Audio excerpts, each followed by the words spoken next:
MQ will never die. I am reviving MQ. Actually, not even reviving, I'm letting it live for the first time. Because it was always dead.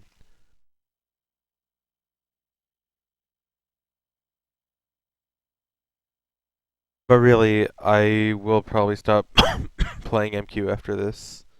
After I get a good 100% run. Which should be today, because this category is easy. But for some reason I keep failing.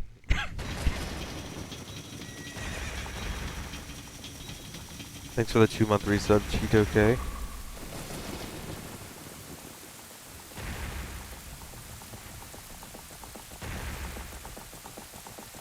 Yeah, Master Quest is getting me sick. I guess Master Quest is just like TP. Maybe it's not TP that was the cause, it was just not OOT. Just the fact that I was playing a game that isn't original OOT was giving me cancer.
Because the runs with more competition are runs that aren't very interesting.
No, my Game Shark is not here yet.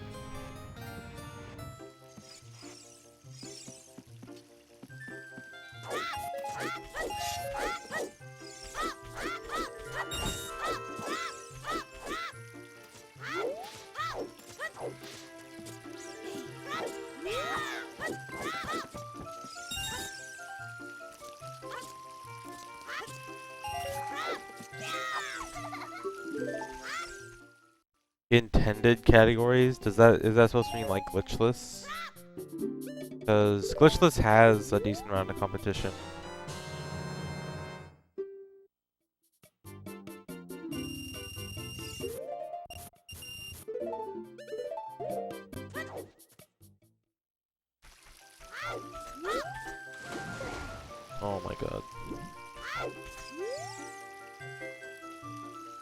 I don't find the game's music annoying, but I don't find it great either. I think it's just kind of there. I never really pay attention to it.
Good start.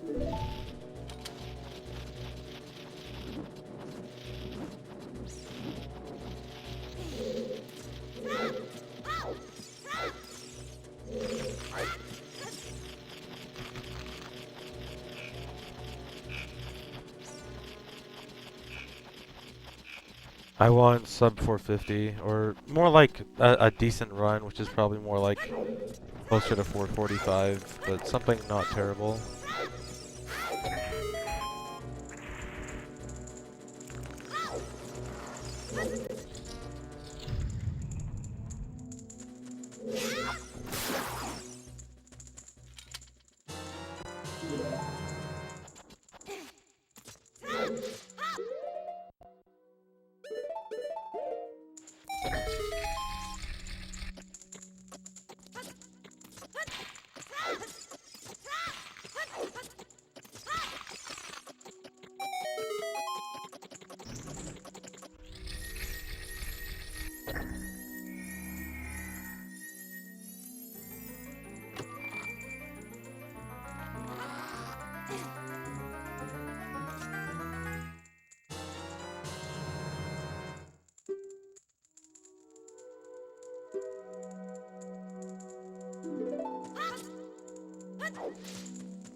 Oh my god.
Yeah, I'm going back to regular 100% after this.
Thanks, Cynical.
The only thing I could ever think of to skip the Rudo escort would be a void warp into that room, which technically is possible.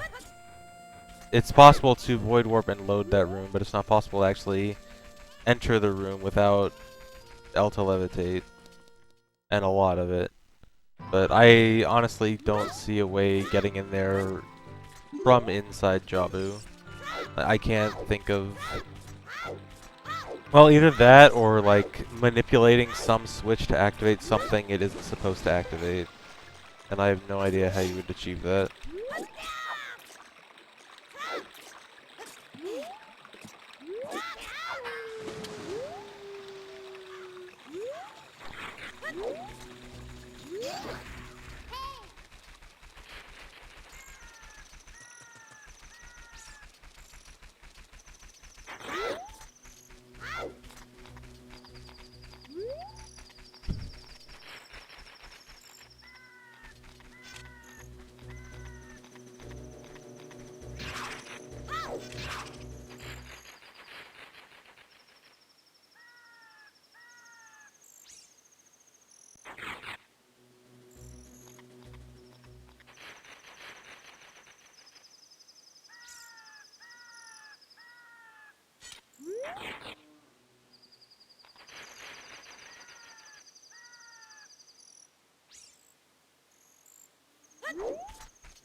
Luigi man, I have a video of doing that, doing the Water Temple JM on my YouTube channel. It's kind of hard to explain all of it right now, so just watch the video.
I'm playing with a GameCube controller. I never play anything with an N64 controller because the 64 controllers are garbage.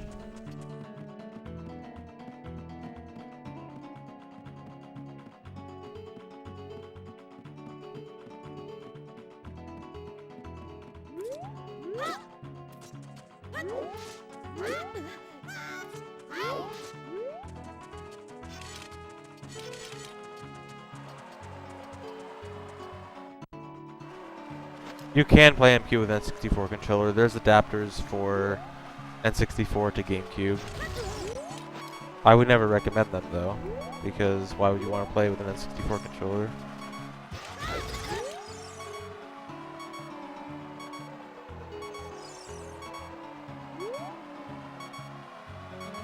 GameCube to N64 on the other hand, what a godlike adapter.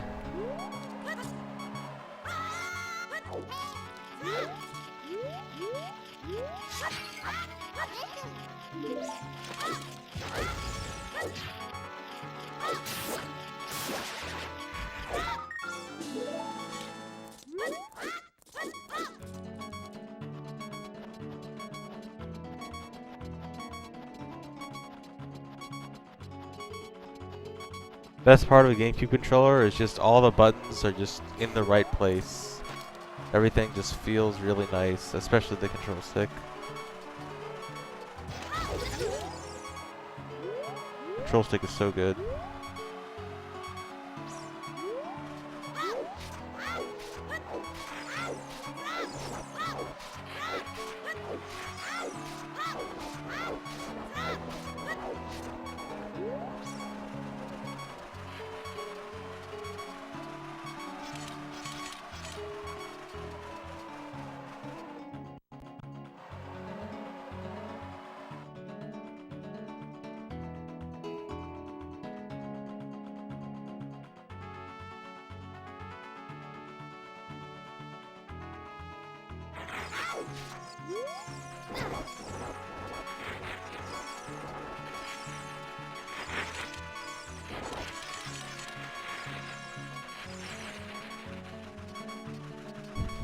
Where do I put my third hand? My third hand just gets to rest.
Do you mean this?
Yes, Clint and I get along fine.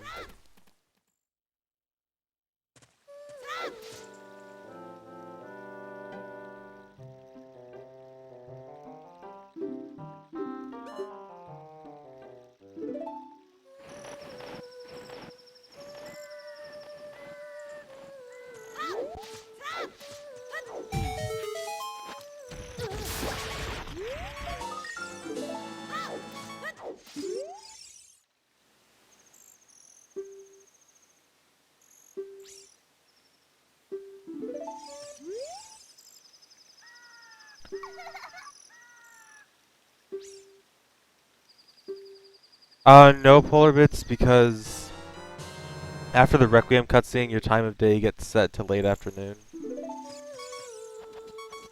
So it's always going to be the same amount of time. Thanks for the 2-month resub, Fenyan.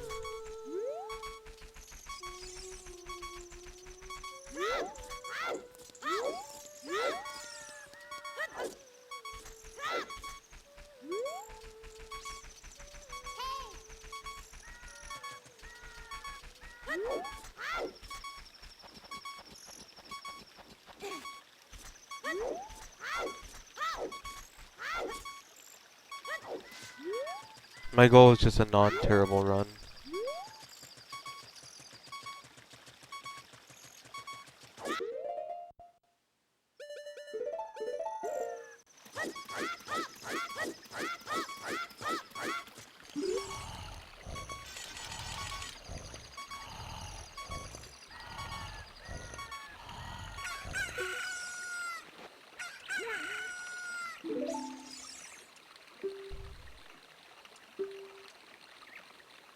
Yes, that is true, Moist Cookies. Although, unfortunately, not every speedrun community is like that, but...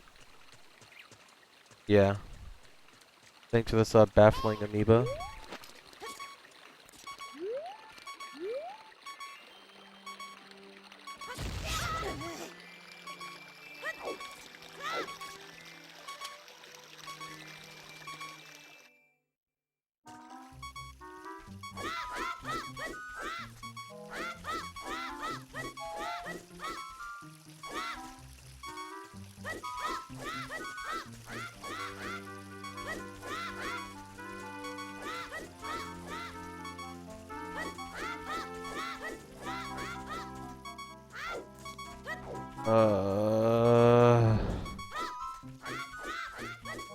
Okay.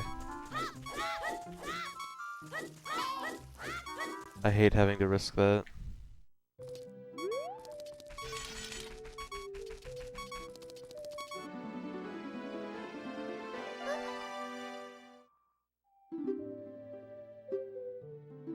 In Master Quest, all the dungeons are redesigned, so they have different puzzles and stuff. But everything in the overworld is the same.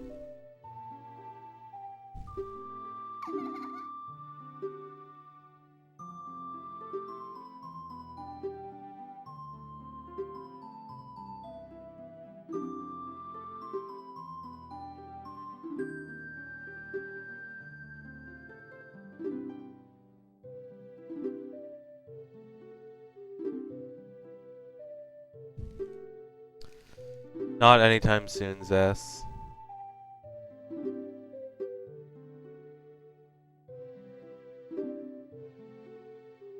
I might go back to it after I'm done with Hundo again.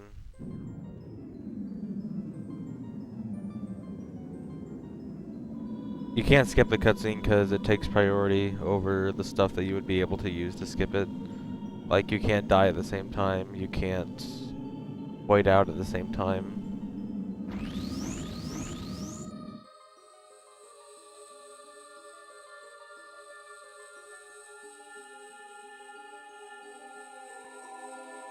I'm sorry, Magzify. That reminds me, I still have to cook her up right now.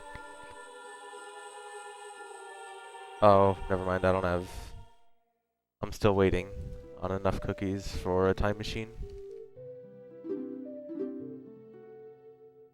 Thanks for the sub, I'm the bathtub.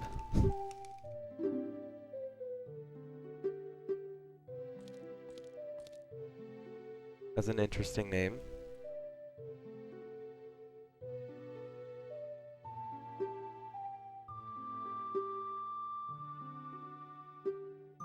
Yeah, it seems like there's been more interest in AD recently after Boat Skip, but at the same time, I haven't looked too much into the new AD route, but apparently it's a lot similar to MST now, and that kind of makes me less interested in it because one of the things that appealed to me about all dungeons was how unique it was with a lot of the tricks it did.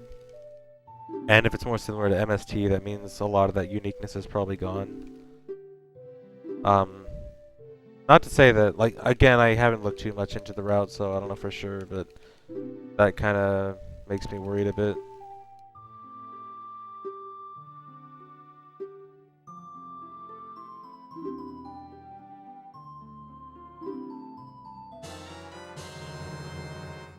Yes, Cookie Clicker is very good to learning to play Smash because all you have to do is mash buttons.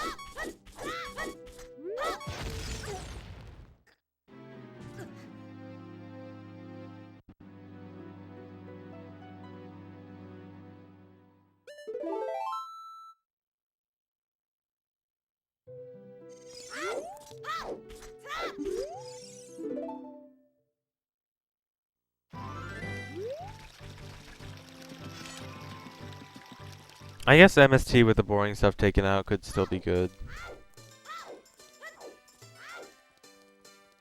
Although, the thing is, if MST didn't have the boring stuff like a bunch of extra cutscenes, but did have trials, then I'd really like it a lot, so I don't know. I guess it won't have cutscenes, but it also won't have trials.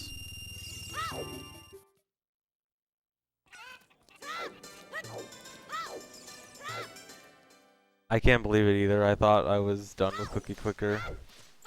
And then one day I just randomly saw a Twitter thing. I just saw some retweet about Cookie Clicker. And I thought, hey, that game was fun. Let me open it up for just a few seconds just to see, you know, what's changed and stuff. And then 3 days later, I'm working on getting 1,000,000,000 cookies so I can buy a time machine. Or 14 trillion cookies.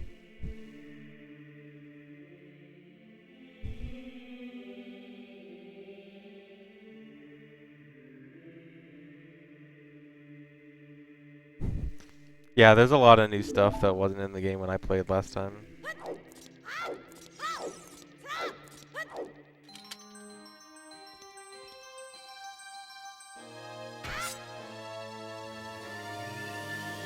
I used to speedrun TP. Well, I did speedrun TP for a 3-week span at one point, and I do want to go back to it eventually, but I'm not sure how soon that will be. I assume SWS is Skyward Sword. I'm moderately interested in Skyward Sword, but it's lower on the priority list, so it would probably be a long time before I run that.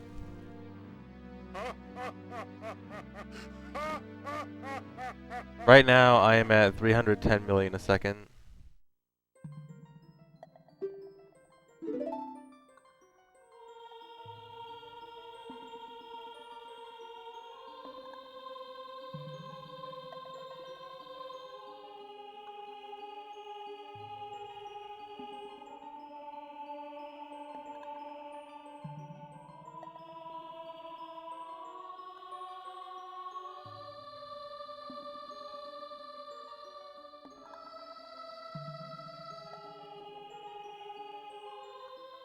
Wind Waker, I will only consider running if it's ever possible to do the task strats at the beginning of the game, to do a super swim off outset immediately.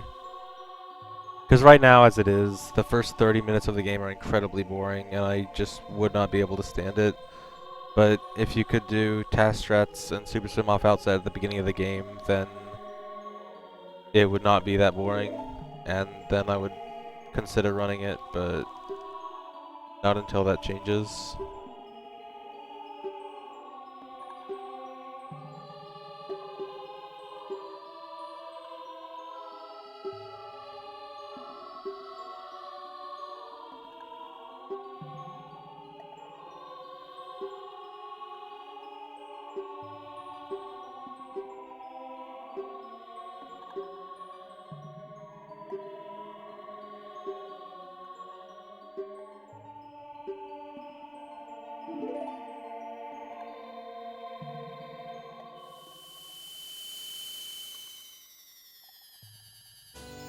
No, I'm not watching any more fish pins on stream.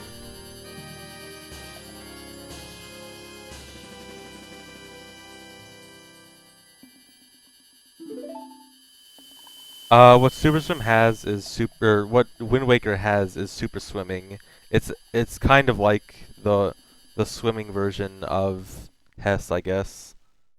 Except it's a lot faster. Also, Ocarina of Time also has super swimming. In fact, Ocarina of Time had super swimming first. But yeah, in Wind Waker, you can super swim by turning around every other frame in the water, and that continuously builds up your speed until you get to ridiculous speeds where you can easily cross essentially the entire ocean. But the problem with it is turning around every single frame is incredibly not humanly possible unless you do a glitch where you get your camera locked in a certain way so that all you have to do is hold up and the camera flips every frame, and the camera flipping every frame means you also end up turning around every frame. But that glitch requires the Wind Waker, which you don't get until half an hour in. And if you can do it without any items if you just are able to turn around with the control stick every frame, but it's just not humanly possible to do that. That's why the TAS does it, because TAS doesn't have the human limitations factor, which means in a TAS you can just side hop off the balcony and then super swim wherever you want instantly and do whatever you want.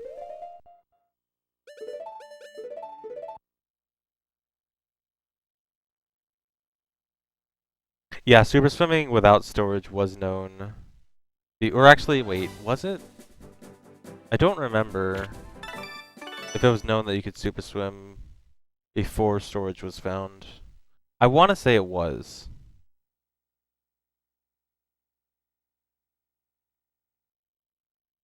It was definitely found. It was definitely known before Wind Waker Dive because the original method of storage using forest water.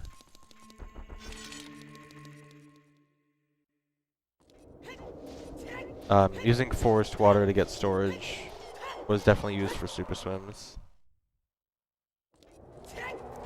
Wait, Fuzzy got temporarily banned from Twitch? Or what?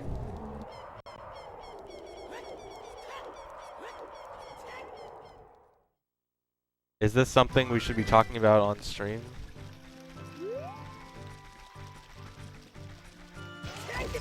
Is this something that could get me banned from Twitch?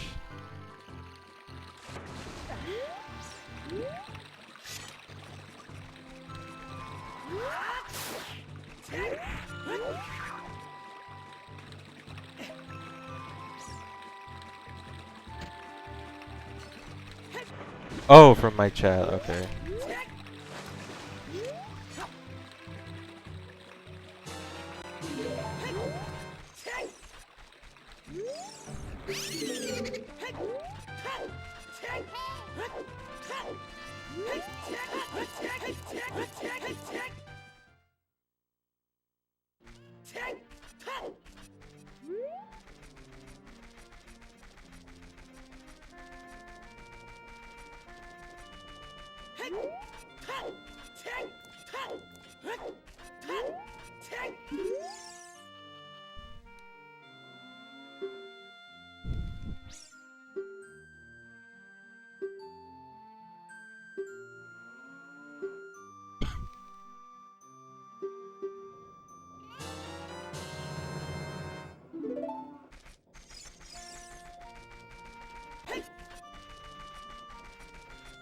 No, 420 in MQ is not even possible.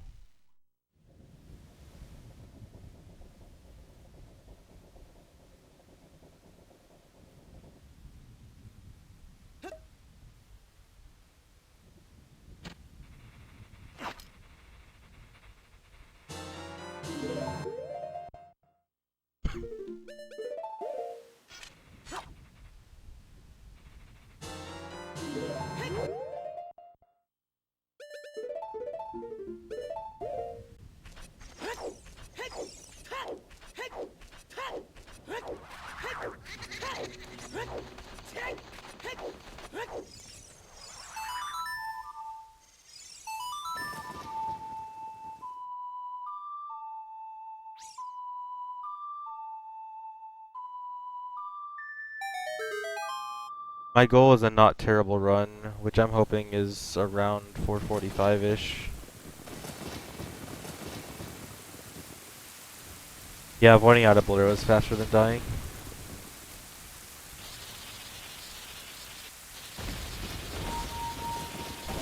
It usually depends on the run, and there's a lot of factors that go into it. I can't just say like there's a certain number where um, I just stop trying.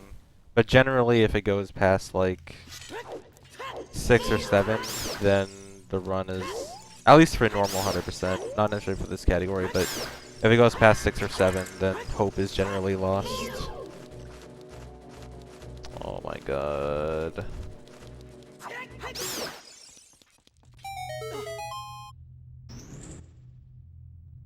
The first RBA got me 29 bomb shoes, the second RBA got me a glitched slingshot bag, which holds 10 seeds, and a glitched Deku stick capacity, which gives me 20 Deku sticks, or allows me to hold 20 Deku sticks.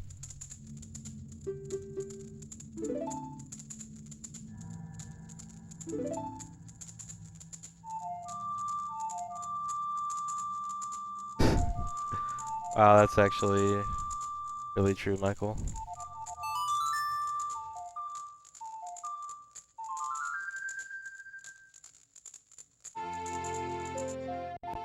I've gone back in time.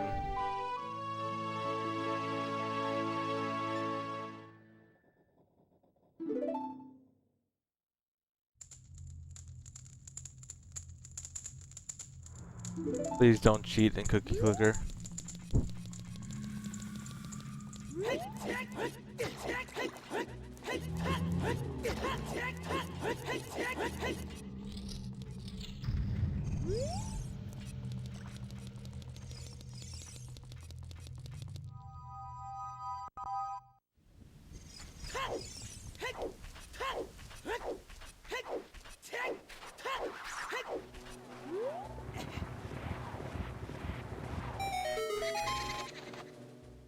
Why is the bacon timeline meme back?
I am currently at 310 cookies per second.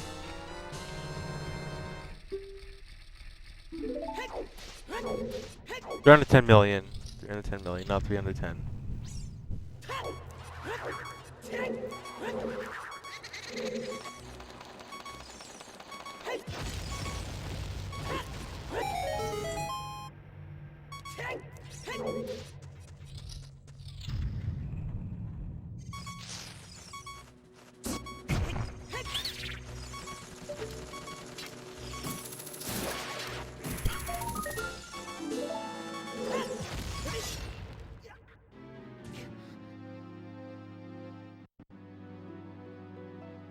Uh, 345 might be possible. I think it's gonna be more closer to 440 than 435. But maybe. I can't see it going much lower than 435 though. At least not right now. Maybe with a better route.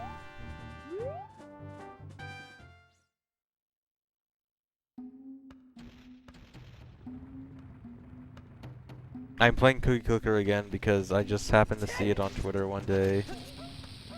I didn't think I would actually, you know, play it for that long. I thought, you know, I'll just take a minute to look around.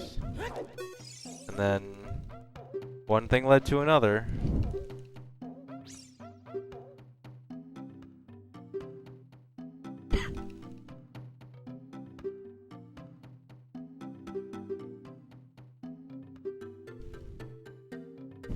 I need another 140 or so subs for more emotes, unless I just get rid of emotes, which I definitely could, because like half my emotes suck.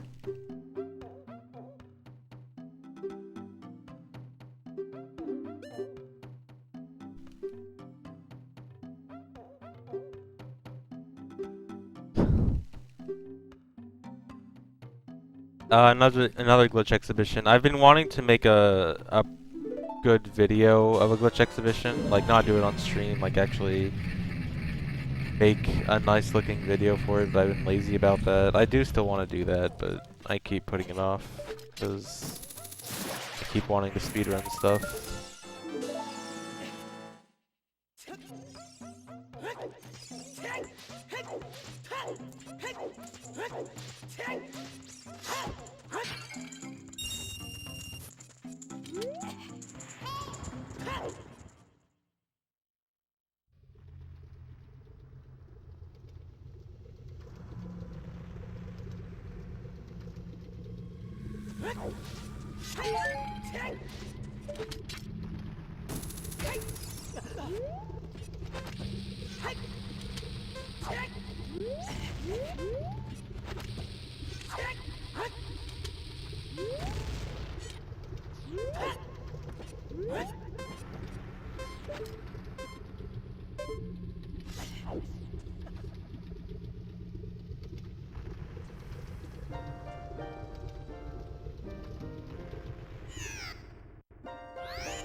No, whatever.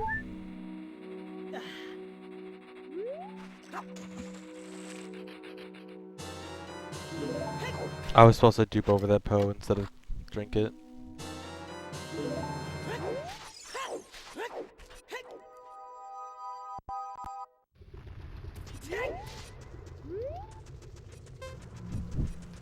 Greetings from Germany.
I'm going the wrong way.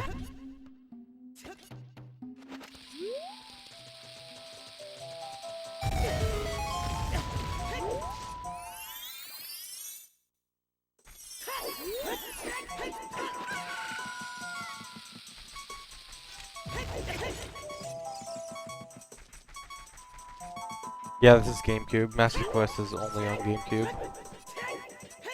Except for the 3DS version.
You know, I think that slip would have been a best split if I didn't drink the Poe. Now I'm mad.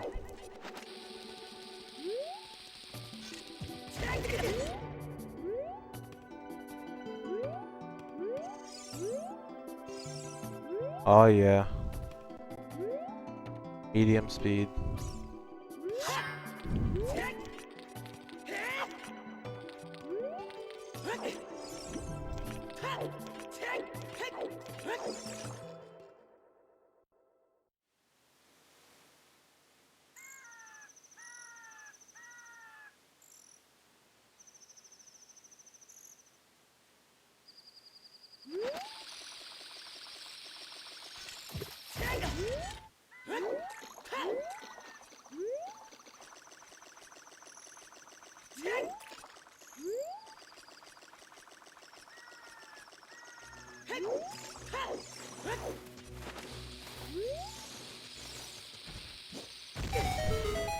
They don't want to vote for me because I stand up for Ganon rights.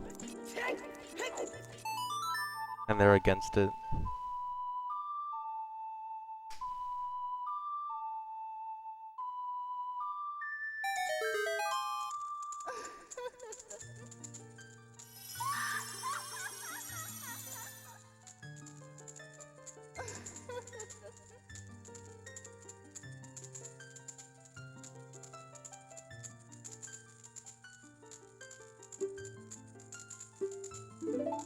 The split program is live split.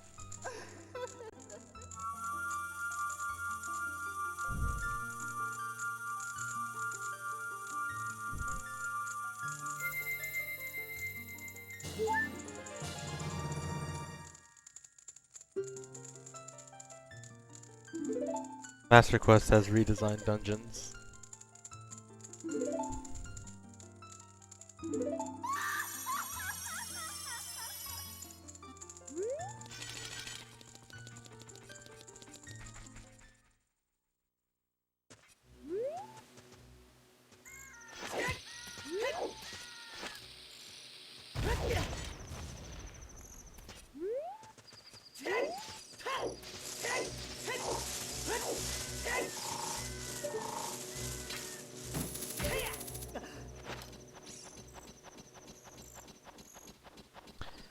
Before splitting tools, I guess some people probably use stopwatches, but really what people just did is record the videos and use the videos to find the time after they've already completed the run. So most people didn't even know their time until they completed it. They didn't know what kind of pace they were on or anything like that.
Cool.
Well, I already have the 100% record. I'm just going for a better time.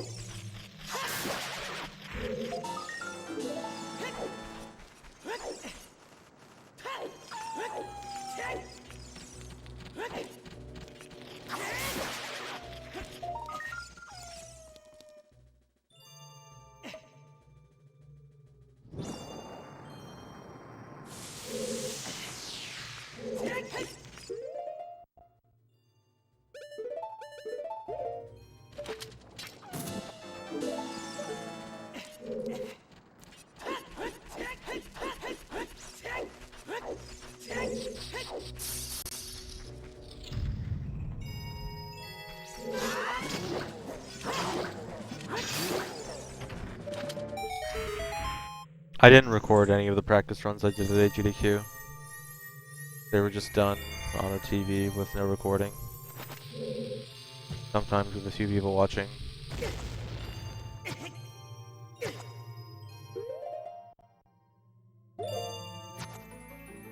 Also, I had one run that was actually very close to record pace at AGDQ. And then it died at like fire wrong warp or something. But that run I also had to pause the timer for something, I forgot what. So it wouldn't have actually been record because of the pause timer, but yeah.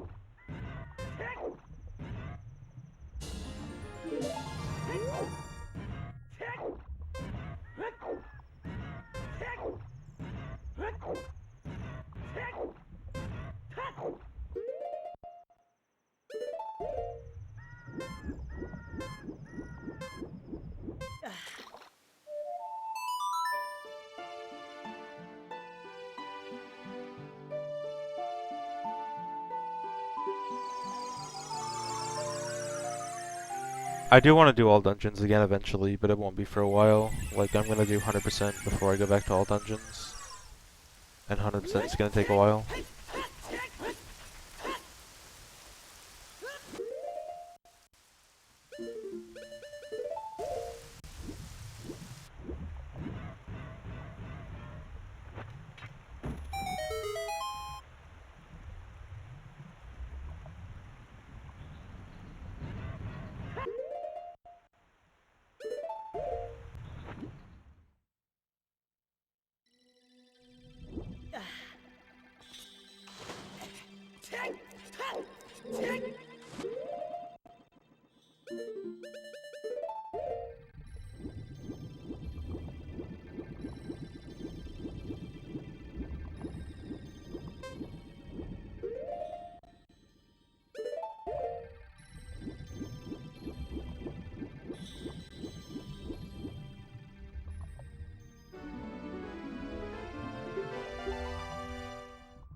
Yeah, I have the record. My splits is the record.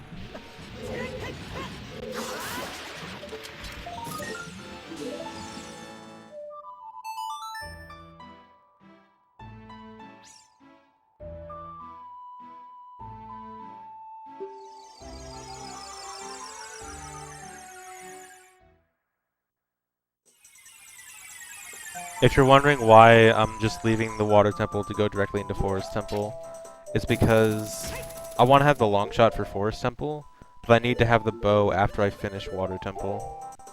And I used Fro's Wind a lot in the water temple, and you can use Fro's Wind between dungeons too.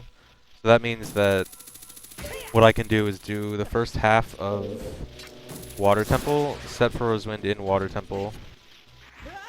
I knew that was going to happen. Why didn't I jump slash? So I can do the first half water temple, go to forest temple, complete forest temple, and then as soon as I beat forest temple, I can just Fro's Wind back to exactly where I was in water temple and finish it up.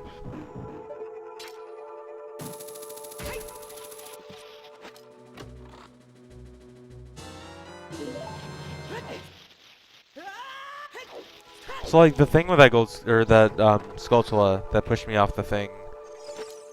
So I always, when I was originally doing that strat, I thought, okay, I always need to jump slash here because Otherwise, the Skulltula was going to push me away. And then the more I did it, the more I just ended up getting on the branch without doing a jump slash. So I started thinking, okay, I don't need a jump slash here. I'm just wasting time if I jump slash. So then the first time I don't jump slash, I just fall. No, you can't hookshot to the button. That tree is actually not a hookshotable object because this game's dumb.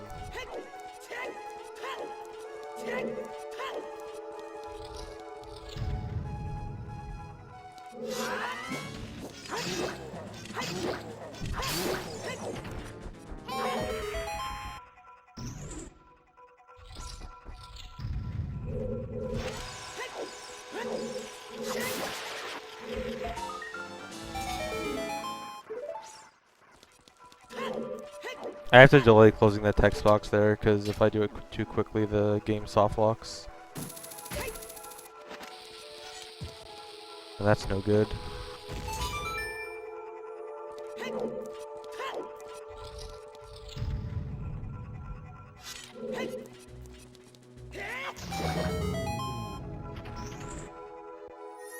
Yeah, I can do the same trick to get to the boss as a normal OOT. Although I do it a little bit differently in this run, just because there's a different way that is Master Quest exclusive that happens to be useful for the way I'm doing it. But the old OOT way does work.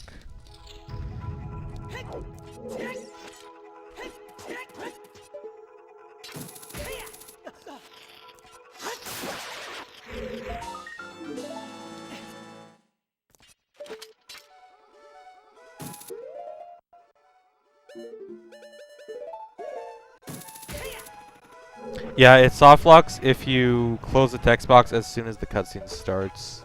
I think it's similar to the Beery soft lock in Jabu in normal 100%, where if you like kill the Beery as soon as you clear the text box for that one gold Skulltula, it soft locks. I'm pretty sure it works the same as that.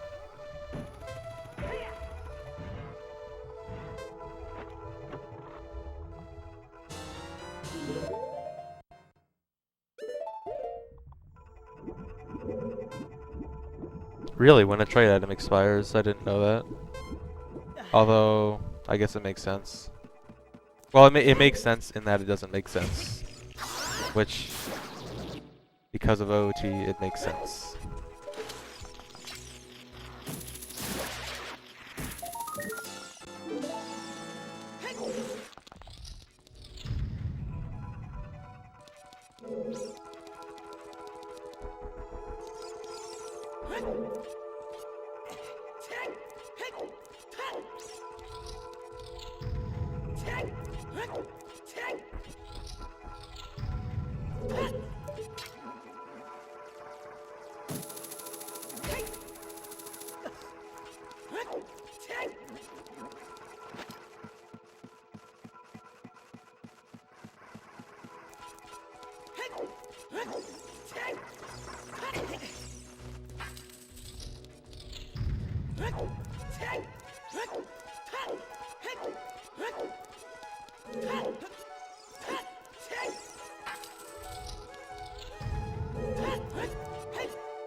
Yeah, I will be back to regular OOT soon.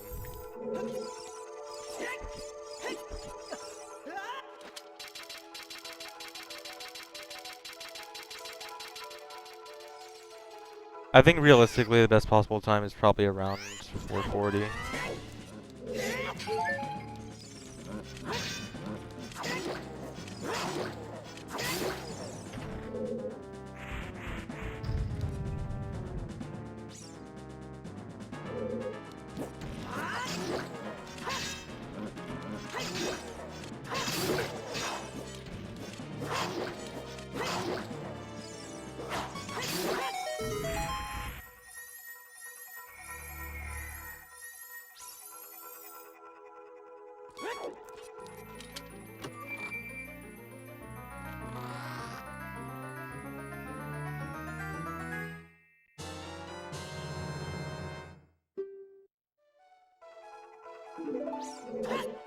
Pretty sure the split I missed would have been a best split.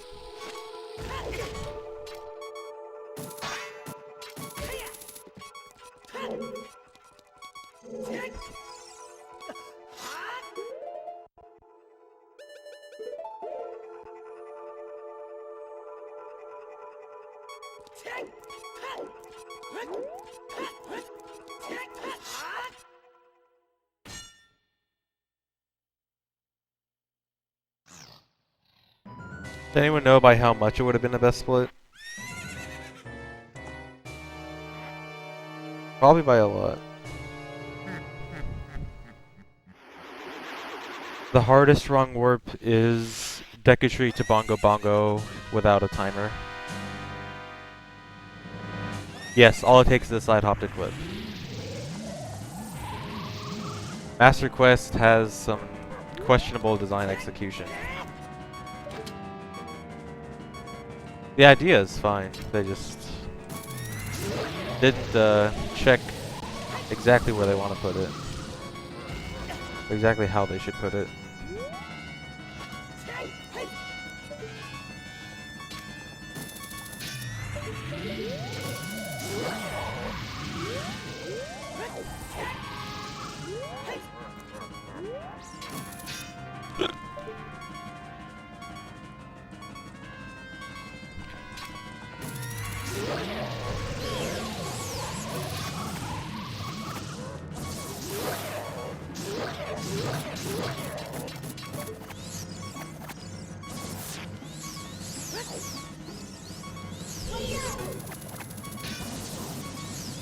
Please. Dude.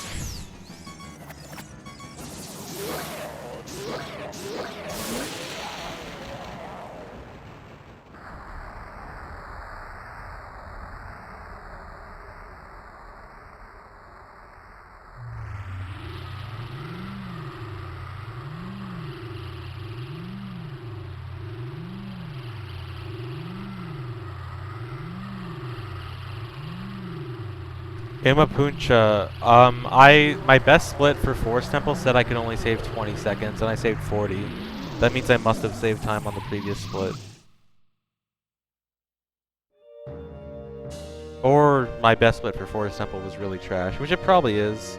It might be a little bit of both, but... Also, my Forest Temple was good. And I think it was the best split just because I realized I played well.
I'm saving loads of time because my PB is bad.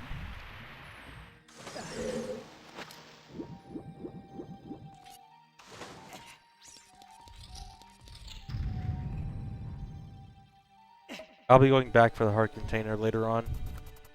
It just happens to be faster to get it later.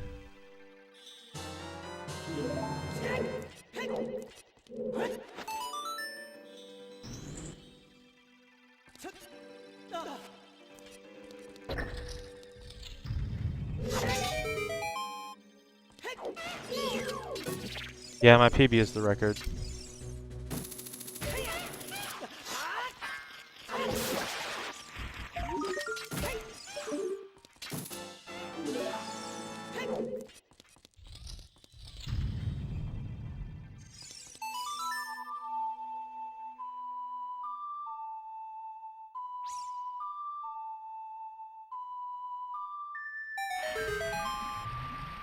It's not impossible for 100% to reach 4 hours in the future, but as of right now, there's no way it would even get close. It needs a lot more new tricks.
That's too bad, Perky.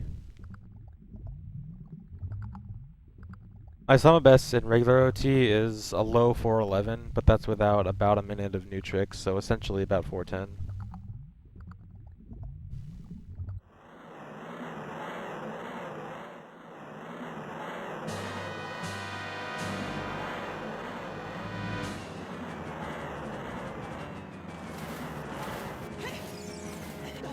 That glitch is called a jump slash.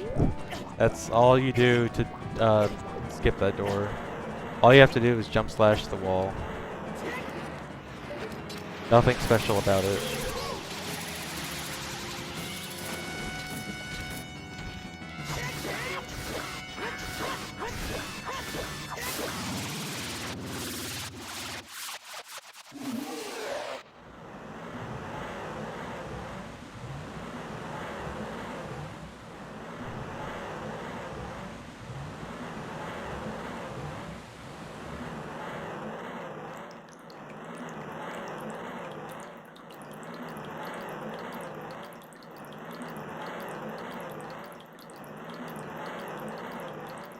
Alright, cool. Thanks, selling out.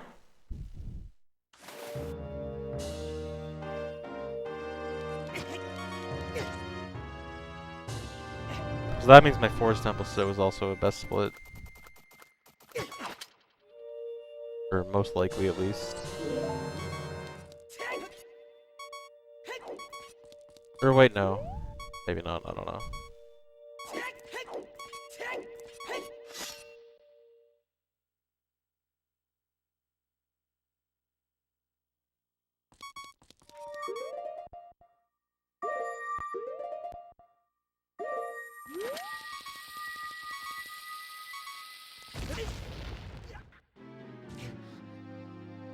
When you pick up the heart container, it refills your health. And that makes it take much longer to die.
So the two options for that heart container is I either go back to the boss room twice, or I get the heart container and then damage myself down on the spikes until I get back to half a heart.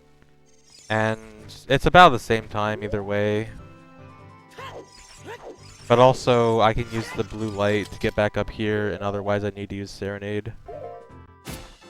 But even those are kind of similarly timed. So like, basically both methods are near the same time. But I just like that method more.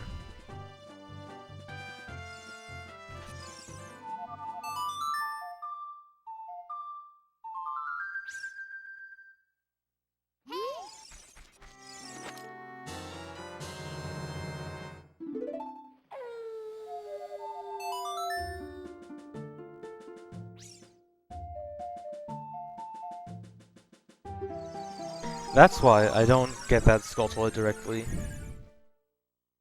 So what I want to do there is press the Ocarina button right before I grab the Skulltula, and that delays it until I get to the ground. But then once I'm on the ground, the Skulltula is so far off screen that it's unloaded. And the next time the camera moves towards the gold Skulltula, it will reload the gold Skulltula and instantly give me the token. So what I do is I hookshot the tree as soon as the token comes back on screen and gets loaded again. And that interrupts the hookshot, and then when I release the hookshot and release the... or close the text box, then... oh my god.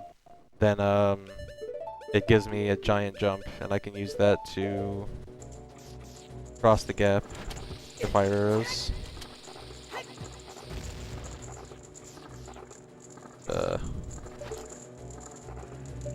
Blow.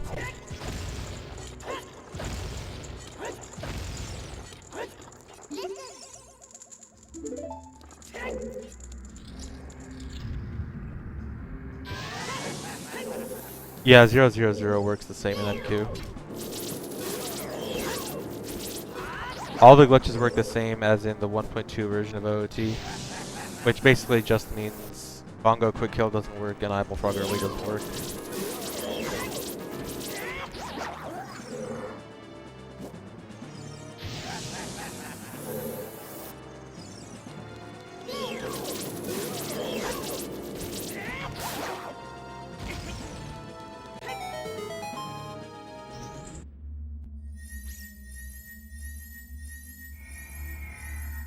No, that's not really sleepwalking. What that was is just I was in the room to the side of that room. That's the room where you talk to Darunia, where he tells you about the Gorons and stuff. And all of the collision of every room in the dungeon is always loaded. It's just that the textures and objects in a room are only loaded in one room at a time. So I was able to stand in that room. And I was able to stand in a certain place where there's actually no wall. I was even like kind of out of bounds in that room as well. And I was able to just get out of bounds again to go past the gate. And yes, this death is intentional.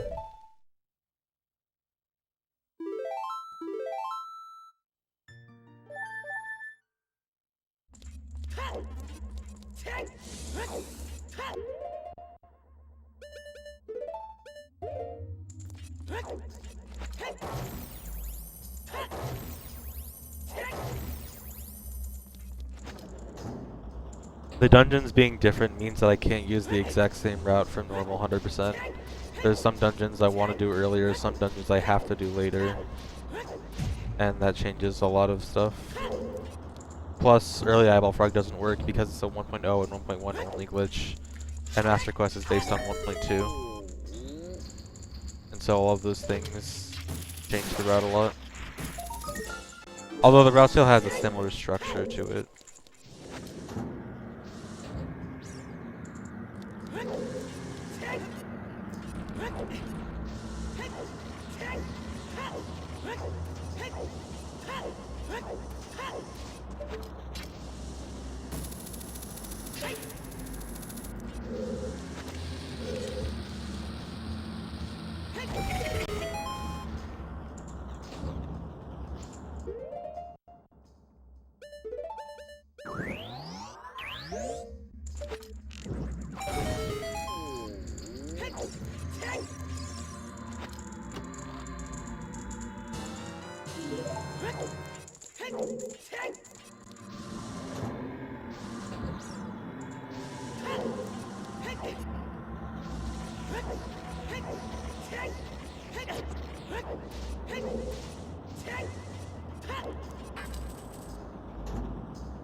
This run's going pretty okay. Can't complain much about it. Except for the beginning. The beginning sucked.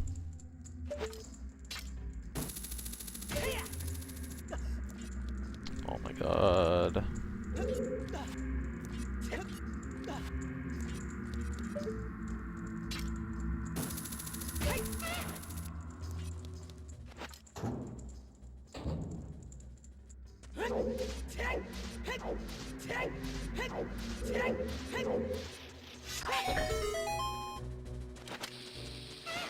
So that switch there was a hammer switch, but I still had hammer stored in my power crouch stab from back when I hit the blocks at the beginning of the dungeon.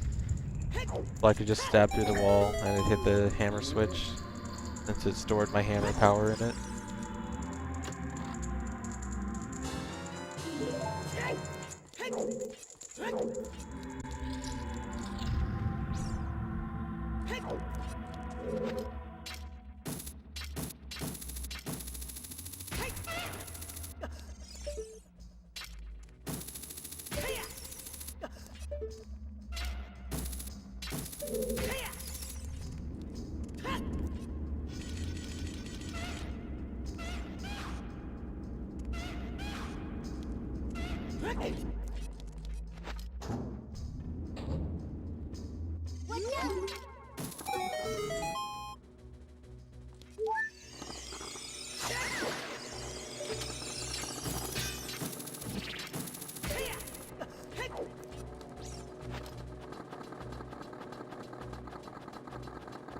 No significant route changes from PB to this.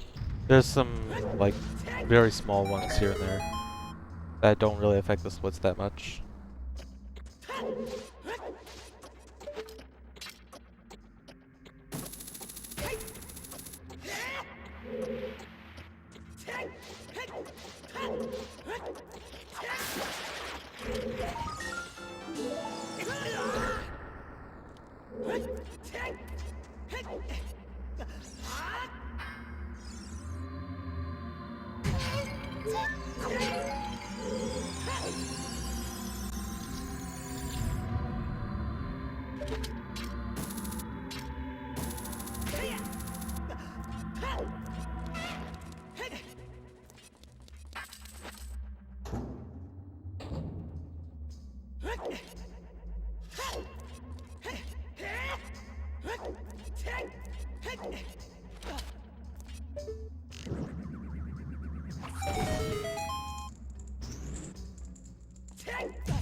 So this route is based off of a route originally made by Remy Demi and Spacier Crayon. They made it about a year ago, and then I did a lot of modifications to it.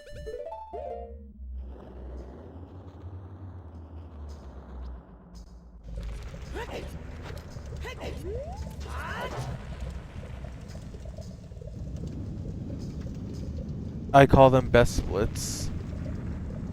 I don't call them by their color.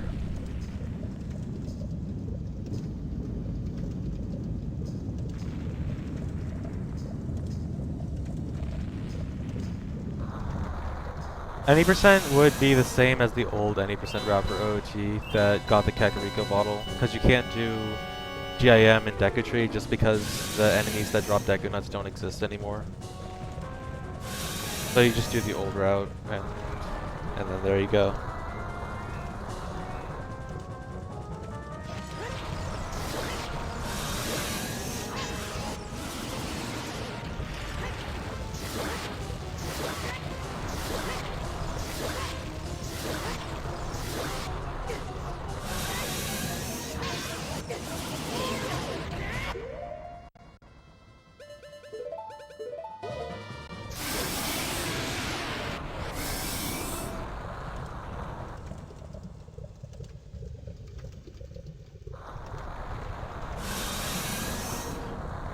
I just forgot to split at Enter Forest Temple.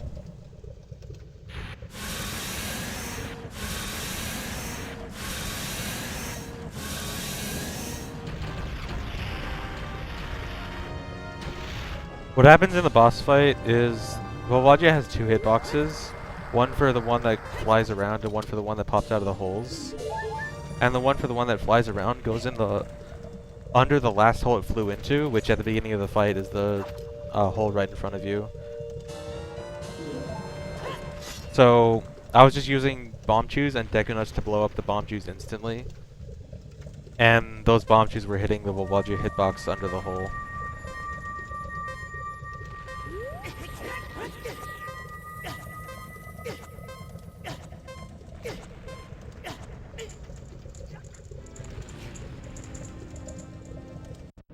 And so that did a lot of damage to Volvagia really quickly, but the last hit to Volvagia always has to be a Sword Slash. You can't kill Volvagia just like that.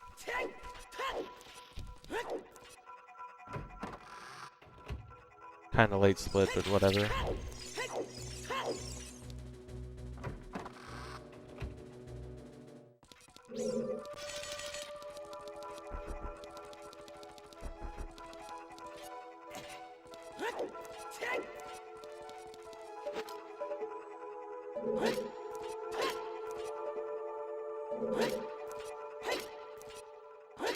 Oh my god.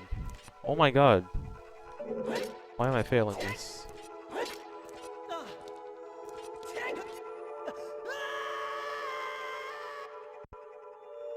Yeah, that was a wrong warp.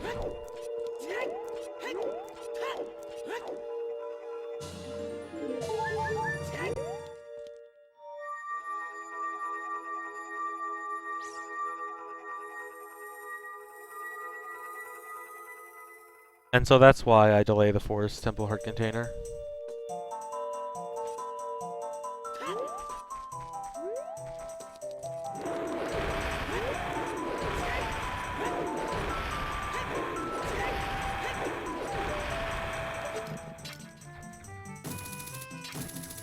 Oh my god.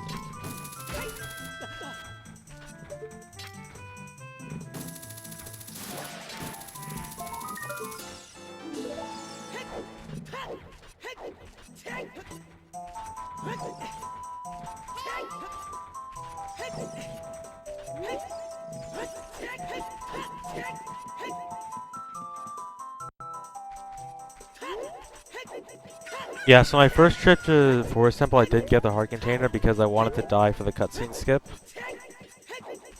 But since I have to... So for Fire Temple, the wrong warp... I can't really use the wrong warp too efficiently. The only two good options from that wrong warp from Fire Temple are to Forest Temple or Ganon's Castle. And Ganon's Castle isn't particularly useful at this point either. So I really just want to do the wrong warp specifically for the cutscene skip for Fire Temple, not necessarily for the warping of the... Not necessarily for the wrong warp from it. And so, since I have to do a second trip to the boss room anyway to get the Heart Container, I want to just do that second trip from Fire Temple so I can use that to get back to Sacred Forest Meadow quickly.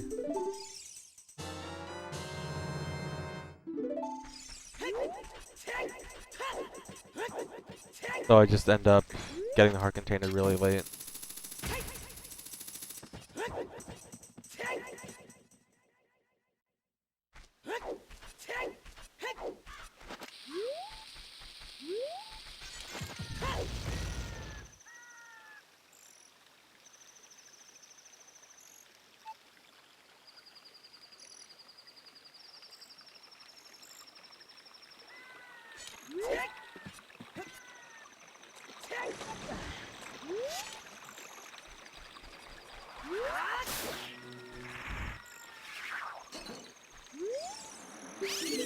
Thanks, guys.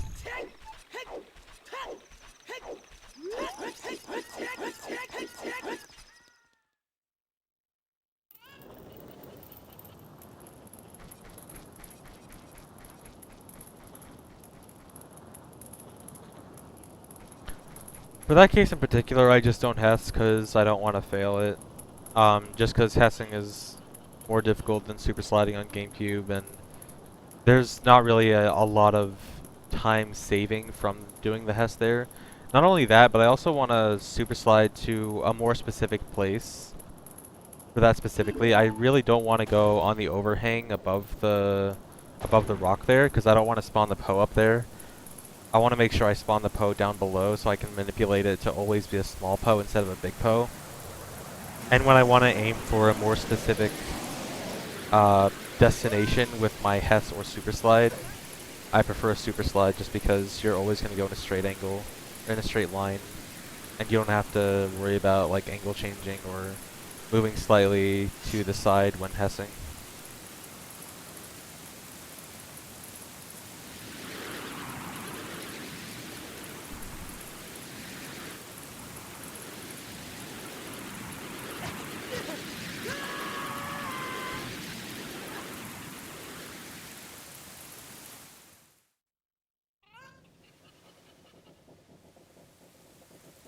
Yeah, Ben, if you walk into the trigger facing the wall, so that the Poe is forced to spawn right next to the wall, it'll always be a small Poe. Because if it's a big Poe, the game would spawn it out of bounds, and I guess it doesn't like that. So that's why it looks like I'm approaching the spawn point at a really weird angle every time. That's specifically so it's always a small Poe. I think that's the only one it works with, though. I think all the other Poe spawns are too close to, or too far away from walls. Actually, no, there's probably like one or two. Nah. I think the one near Gerudo Valley could probably be manipulated. But, I mean, you don't have a reason to ever do that.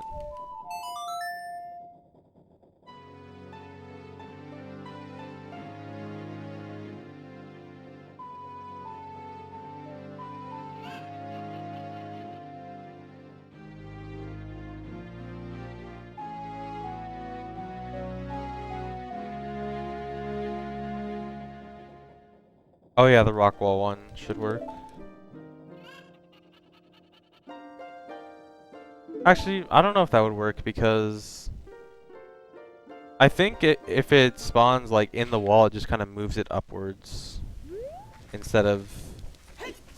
Because I definitely remember having the post spawn like above the wall when I'm at the bottom. So I don't know if it'd work with that one, but either way, it doesn't matter. It's only the Kakariko one that would ever be worth it, ever be useful.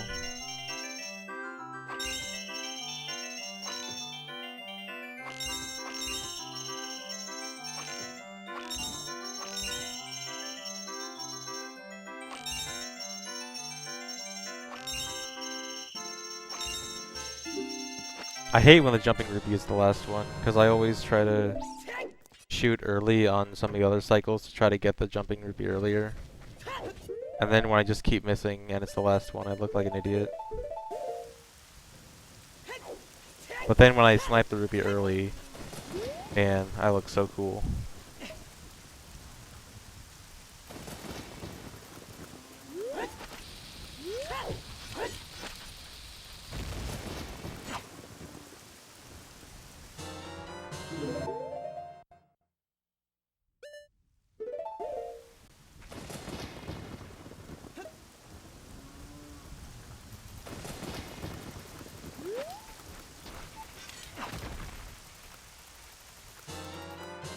No, shooting game isn't different. It's different between adult and child.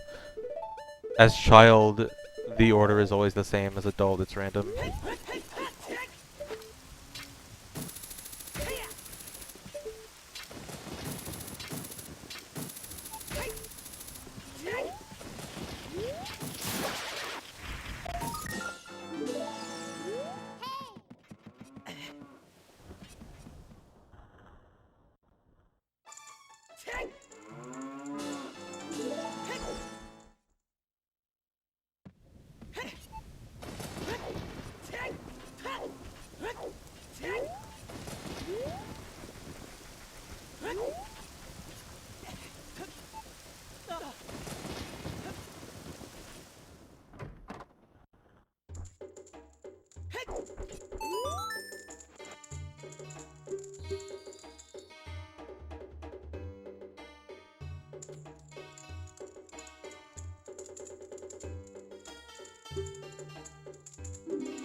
Ugh.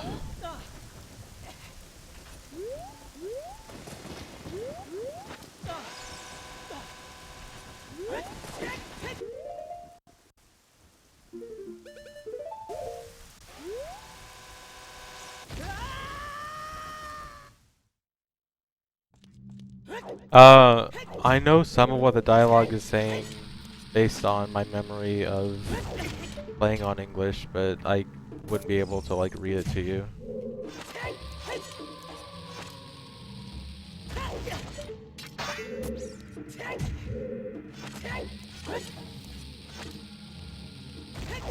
Because I did speedrun the game on English for a long time too, so I still remember some of what's said, or a decent amount of what's said. Maybe not the exact wording, but the general meaning.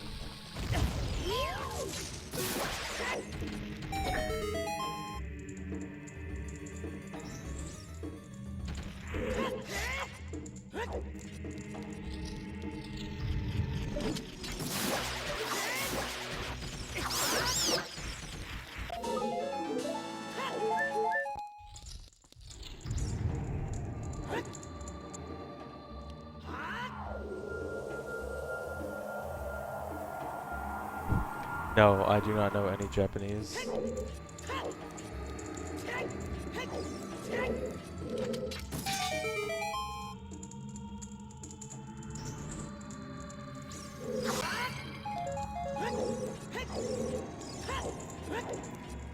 The A button says Attaku. Alright, cool. I learned some Japanese today.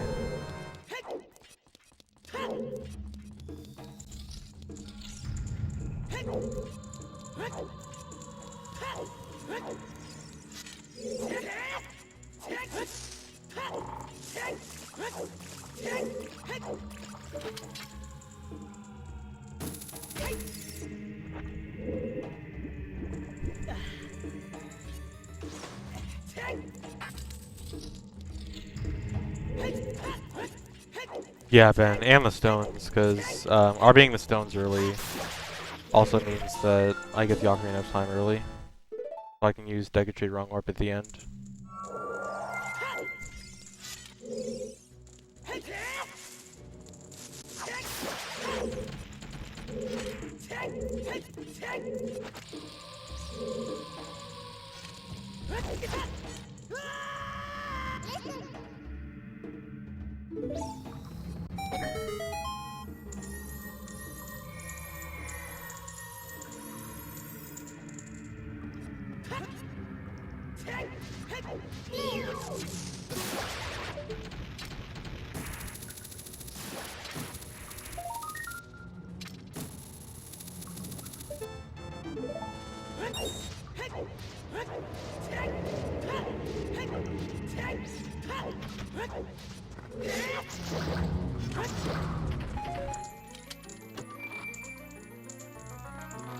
Dang, this what sucked.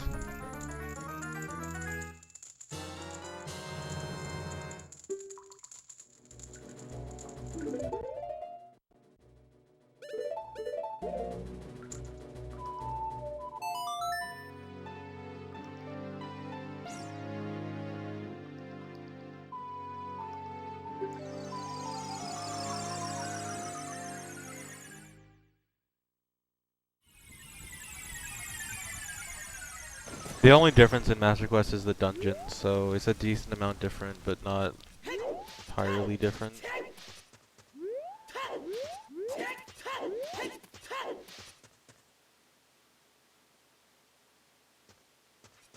Come on.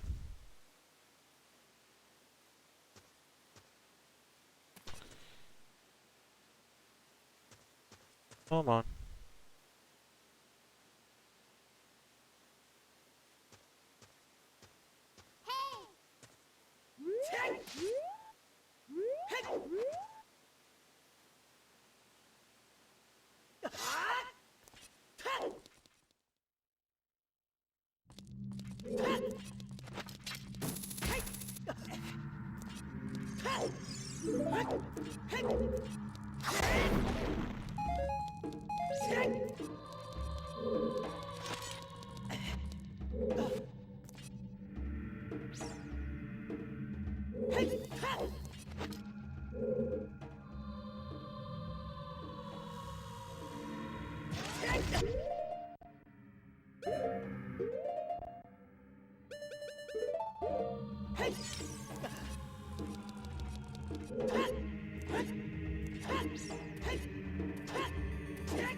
Neither the Spirit or Shadow Temple are intended to do last.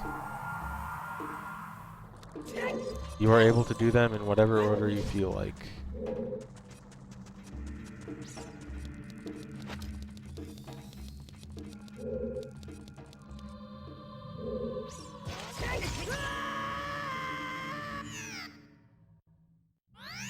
Cool. I guess I didn't hold down, even though I felt like it. I can hookshot the chest, but because running to it is really fast and hookshotting can be really slow. Are you serious? Running to it is really fast and hookshotting can be really slow if you're slow at aiming, which on GameCube is very easy to do. So, on average, it's just better to run to it.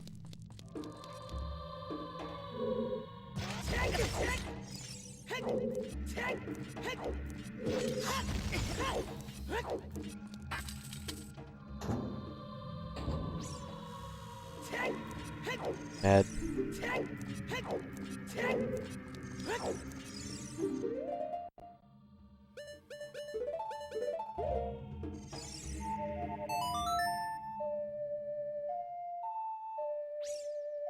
Yeah, you can afford to lose a lot of choosing this route. You have way more extra than you need.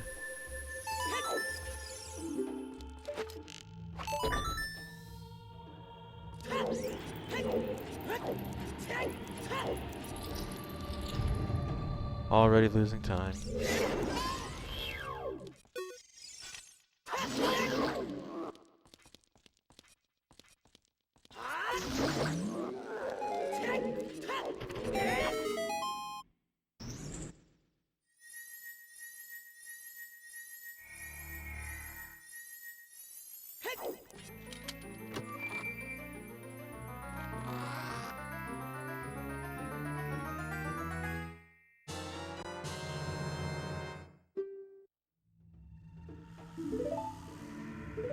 When you try to start the fight by jump slashing into one of the hands, for some reason it just makes the music really quiet. I don't know the exact reason, but it just happens like that. If you turn the sound up really loud, you'd still be able to hear it.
What do you mean by restricted 100%?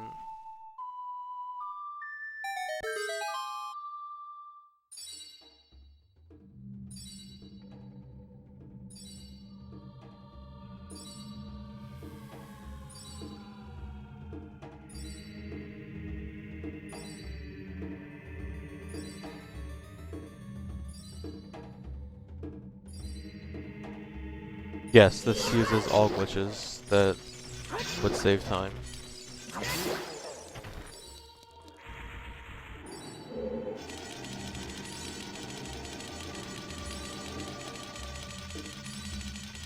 It is, Pit.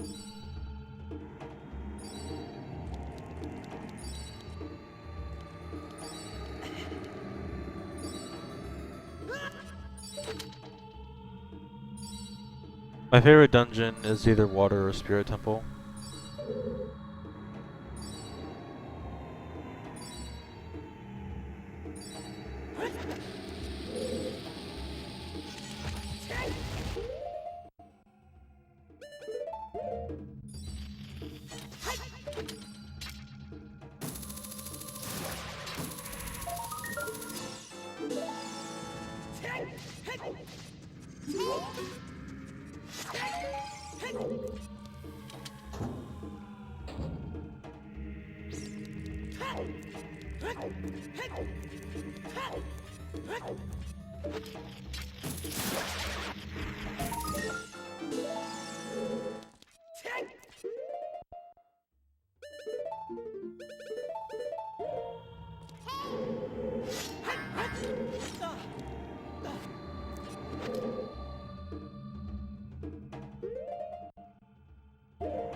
Oh my god.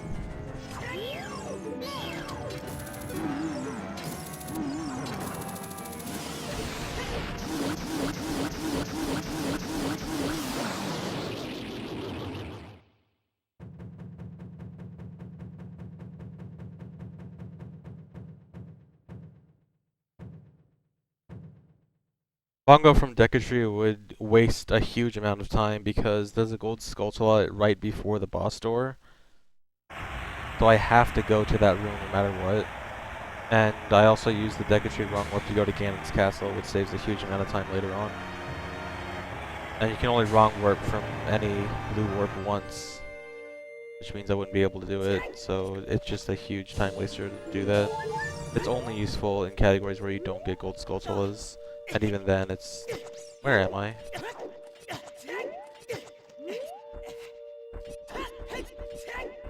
Now I'm kind of worried, because... I'm not sure this position is the position I'm supposed to be in.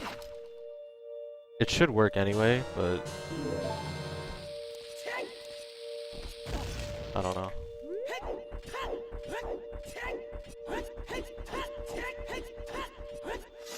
Okay.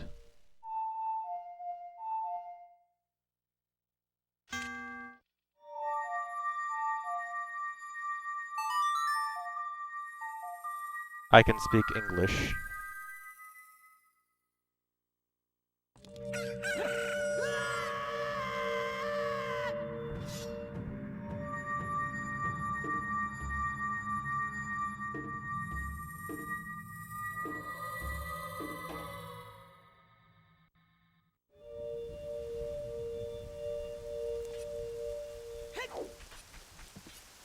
That bottle on the screen is a weird side effect of the glitch I did to play the Ocarina on the Blue Warp.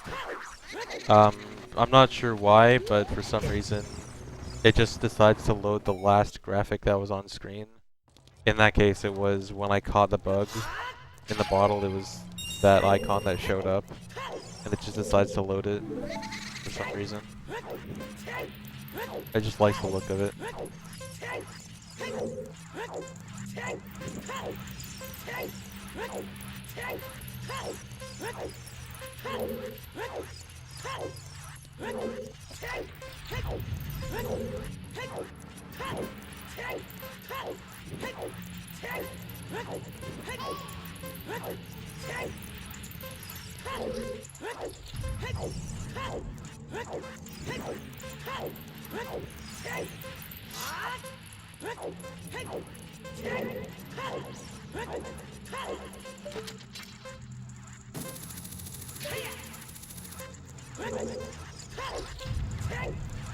Oh man, a 44.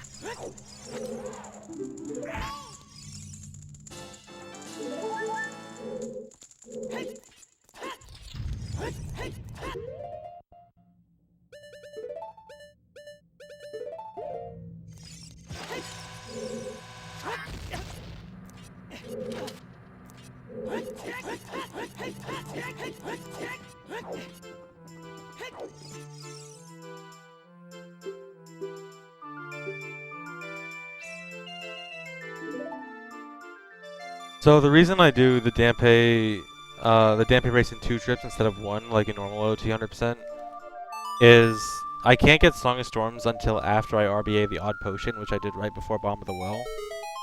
And I can use the Dampe race to get to the Windmill quickly. And I also have to go to Death Mountain after Shadow Temple, so I can also use this as a decent excuse for the movement to Death Mountain instead of having to go through Graveyard and then through Kakariko. Come on, not bad.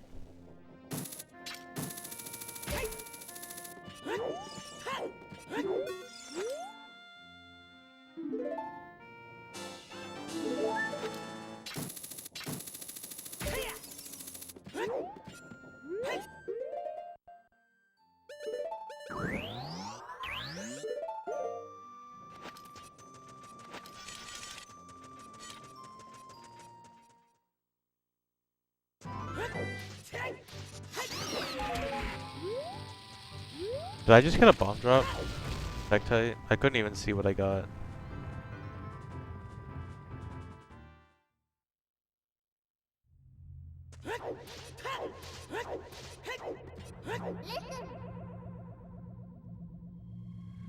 No, most of the glitches are not found through cheating. Most of them are found either by accident or by experimenting with our current knowledge and trying to find a way to exploit what we know about the game in our favor. I mean, some stuff, yeah, is found through cheating, but definitely not the majority of it.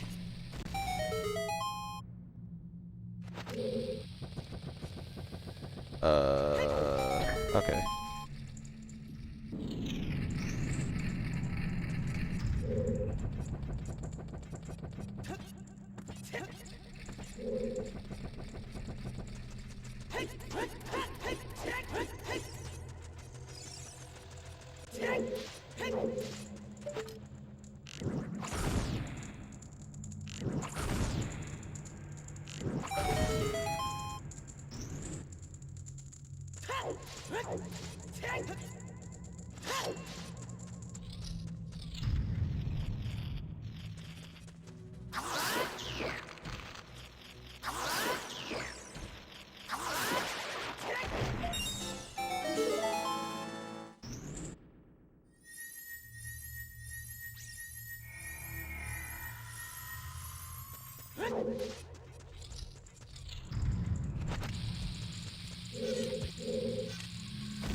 Yes, I would recommend this game. I think this game's pretty cool.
Yes, that death was supposed to happen. You are allowed to dupe Skulltulas, but you have to get each individual Skulltula anyway. So duping Skulltulas isn't going to help you, unless you want to get a Skulltula reward early or something. In fact, this run will dupe a Skulltula. It won't get both Skulltulas, but there will be two Skulltulas in the same place. You'll see it actually not too long from now. Maybe in like 7 minutes or something. Oh no, more than that. Or wait, I don't know.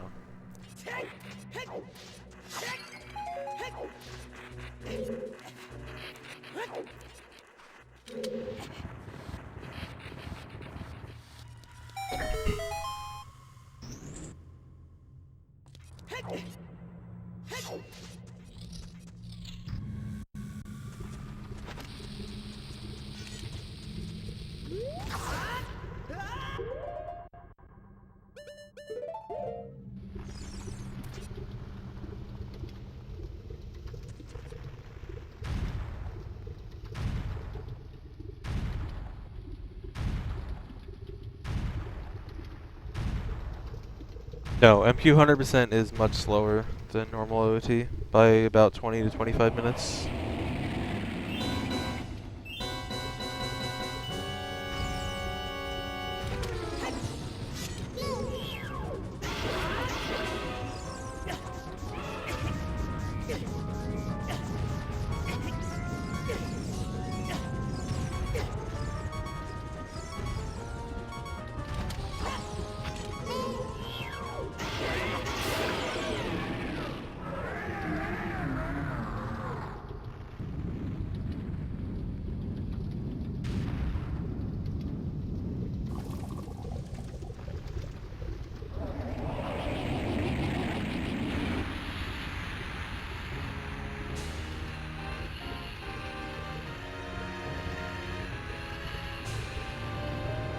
No, the bomb off the wall is just to be cool, because there's nothing else you can really do to make the fight interesting.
No, all the dungeons are supposed to be done in the same order. It's just, for this speed run, it happens to be faster to do it then.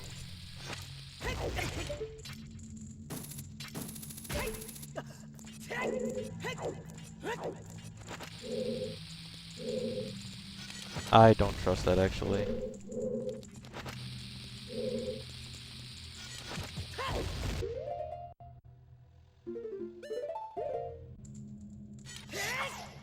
Falling in the lava here would be extremely bad.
Alright, so if you remember earlier when I mentioned I was gonna dupe a Skulltula, coming up right here, if I can do my quips right.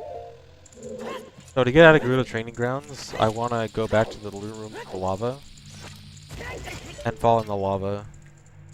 So, when the game voids you out, because the game thinks the last dungeon I was in is in Gerudo, or in Dodongo's Cavern, when I void out, it's going to send me back in Dodongo's Cavern, but with the same room value and the same coordinates as I would have been loaded in Gerudo Training Grounds. And so that loads the back room of Dodongo's Cavern in the coordinates of the room in front of the boss door. So I can walk over to this room, and I enter the room from behind, from the loading trigger behind. And so that actually loads this room twice. So everything in this room is loaded twice, including the gold Skulltula, and that's why there's 2 gold Skulltulas there. But I only need to collect 1. And now I have easy access to go back to the boss room and grab the heart container that I did get earlier. But before I grab the heart container, I need to do RBA. This RBA is just to get a bottle on B. This isn't to get anything special.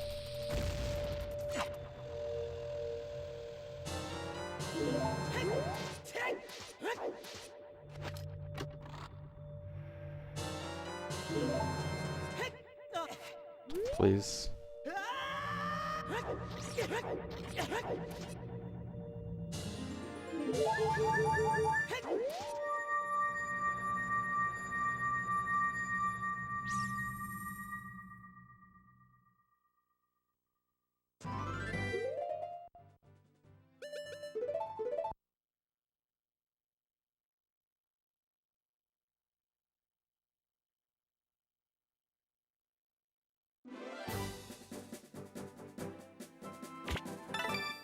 Yeah, the rule is that you have to get each individual gold Skulltula, not just have 100 on your inventory screen. Because it doesn't make sense for 100% to mean get 1 gold Skulltula 100 times.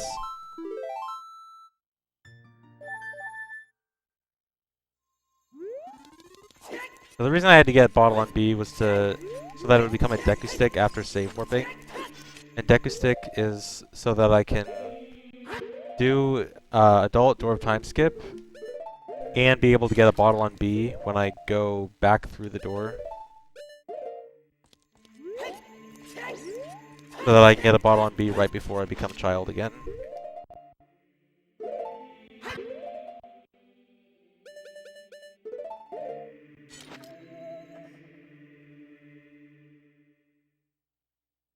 No, it's not a stupid rule, and it's not to make it more fun. It's a rule that makes sense because the category is meant to be completion, not having a number on your screen.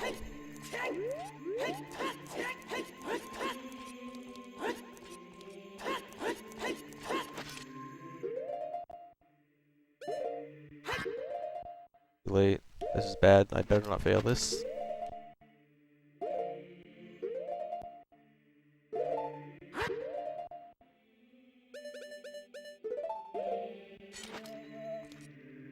Alright. I only have 4 Deku Sticks, and if I failed that one more time, I'd have to reset. Not reset as in like the run, but reset and lose like 2 minutes. So the reason I want a bottle when I go back in time is when I go forward in time again, the game is going to look at the child item on C right and put any value associated with that item onto my B button. So what I'm going to do is when I become adult again, I'm going to have 13 Deku Nuts and a fish on my C right button. And then when I become adult again, I'll have Furrow's Wind on B.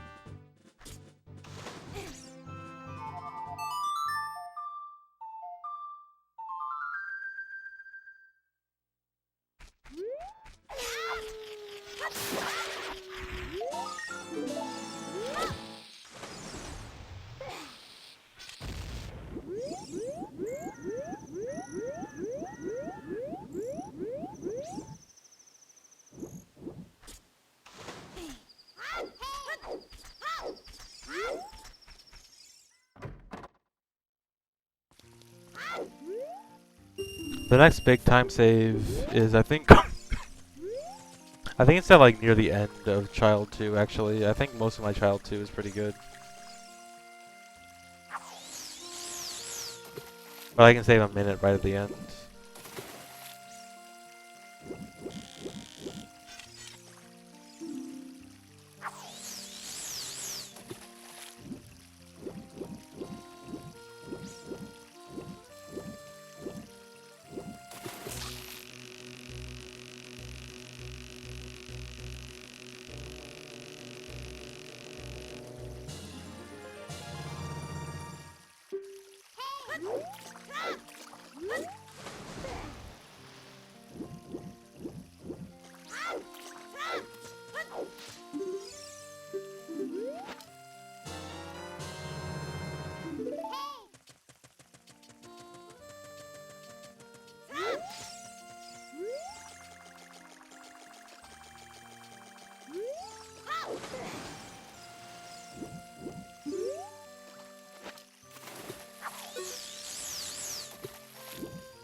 That was okay fishing.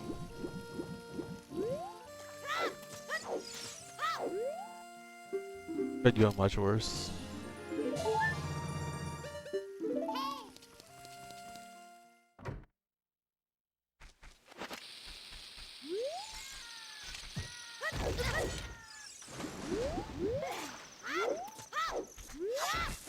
Yeah, fishing is definitely a decent amount of RNG.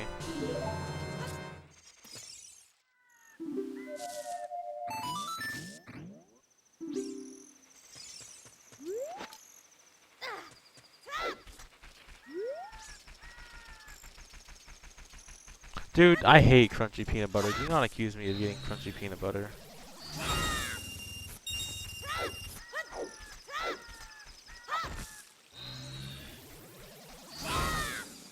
No bombs. Hope I don't need them.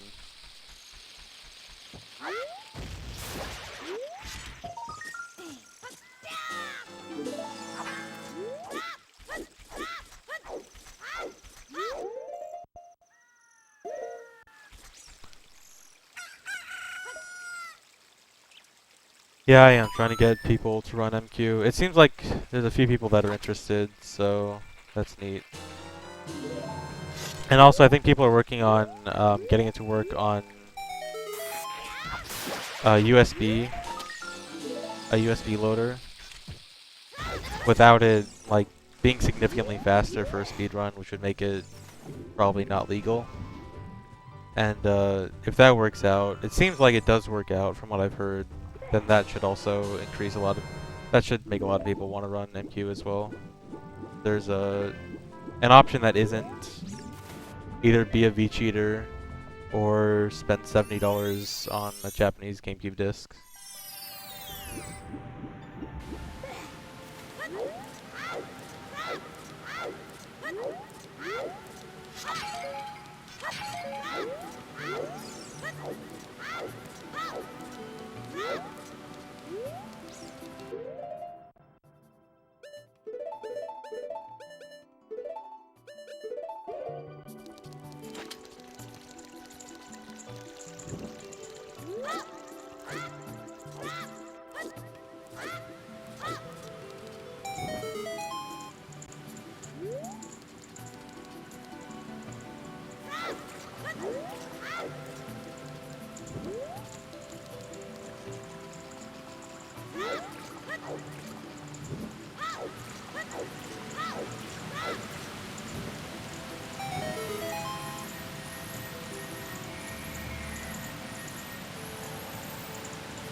From what I've heard, USB loader is slower.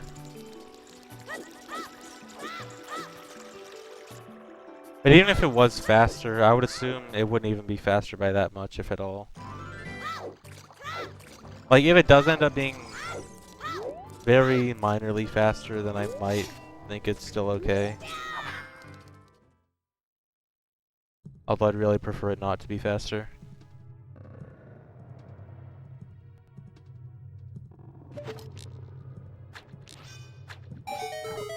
But it should be slower, it seems like.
Yeah, I do go over a letter later on.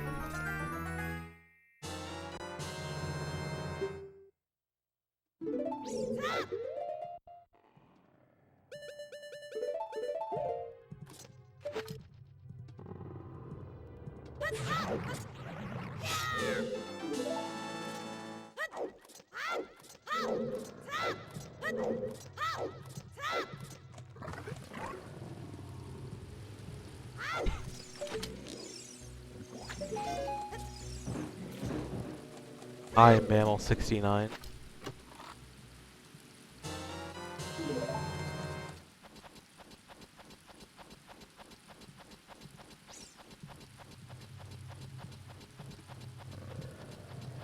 No, MQ will never be faster than OT, 100%.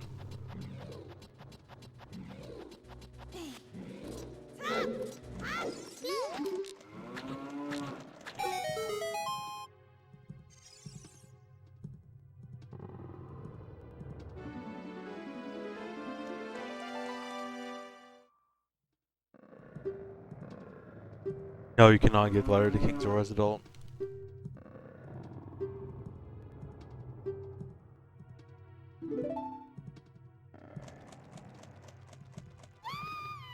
I did run OT before it was cool.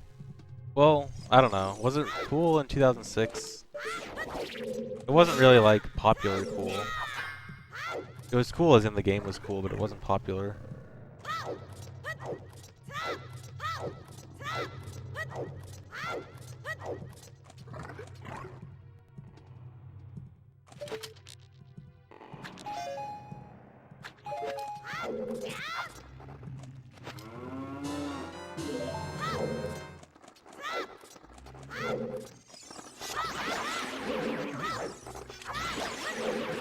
I don't need rupees. Wow.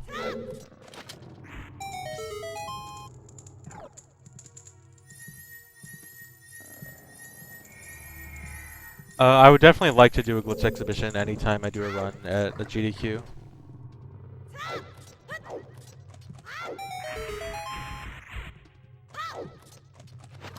At least until there's nothing good left to show.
Oh my god, the lag.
Are you serious?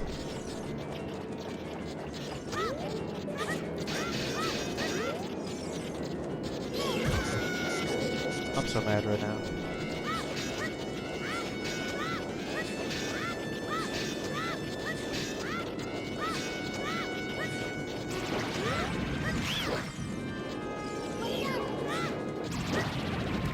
No.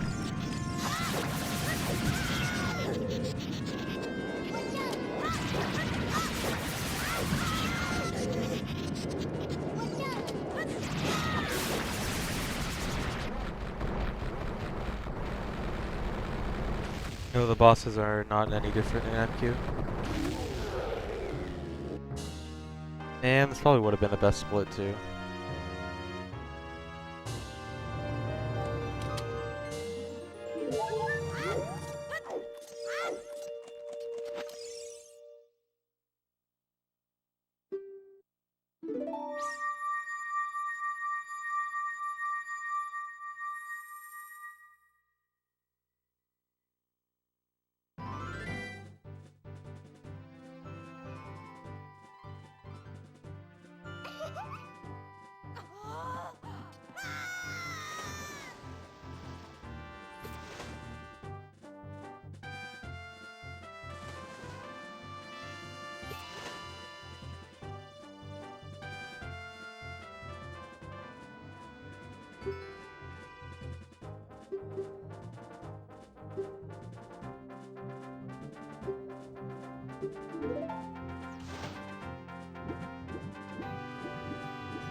I forgot. I'm supposed to do a different strat here. Which saves bombs, which I don't have. I'm gonna go around here. I don't want to waste any more bombs.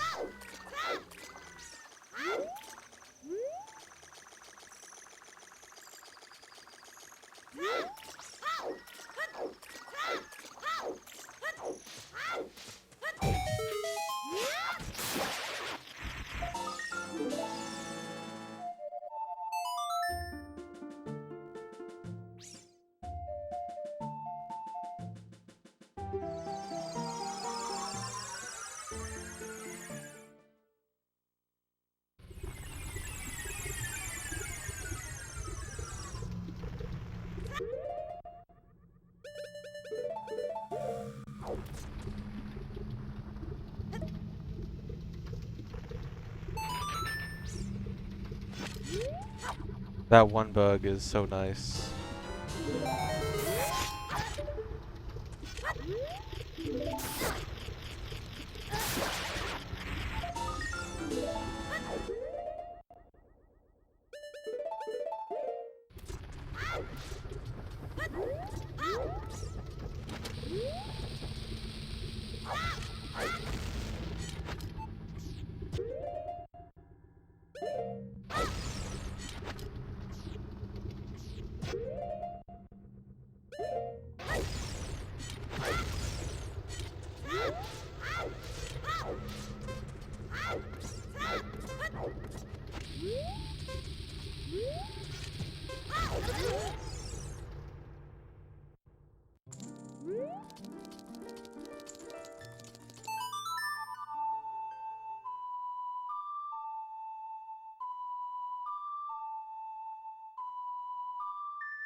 Gameplay was first try in PB.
I tried the Rock Maze test and I failed.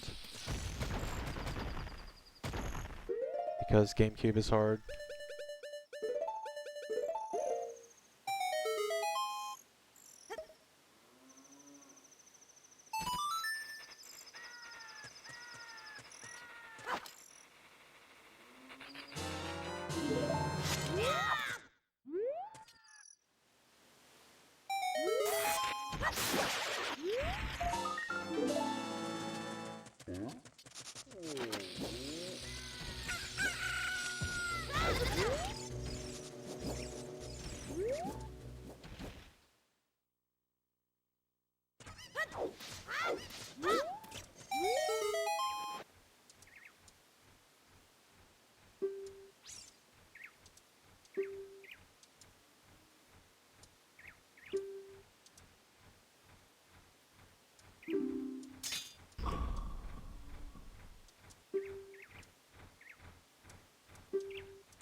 Hey Barhanga.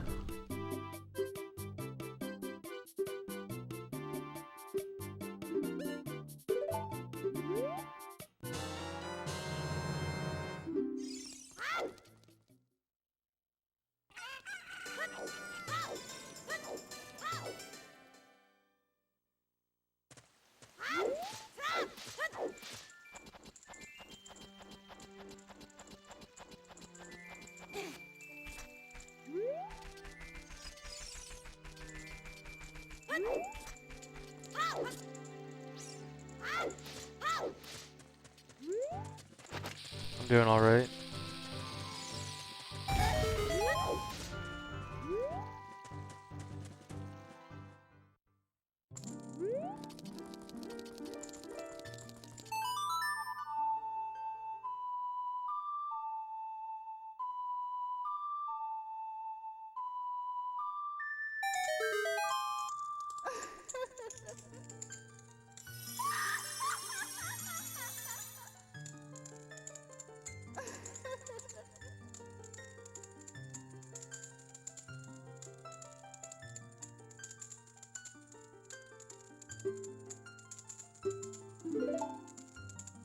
Danpei was first try in PB.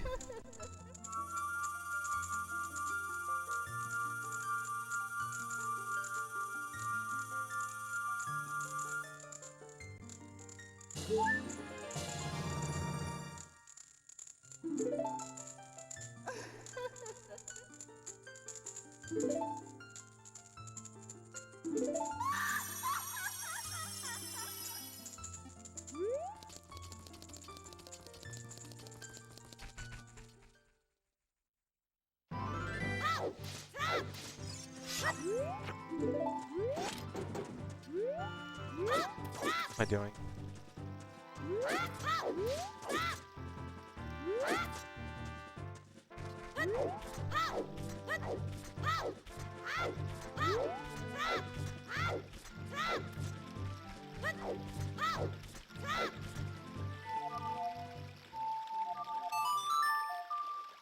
Uh, 4 minutes gives me time for probably like 10 tries before I start losing time.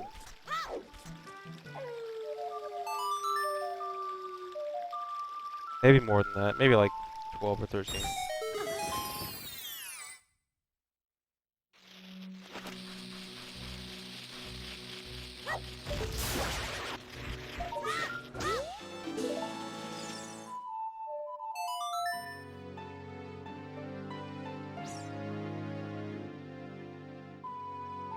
Alright, can someone turn on emote only mode for Danpei? And don't take it off until I get the heart piece.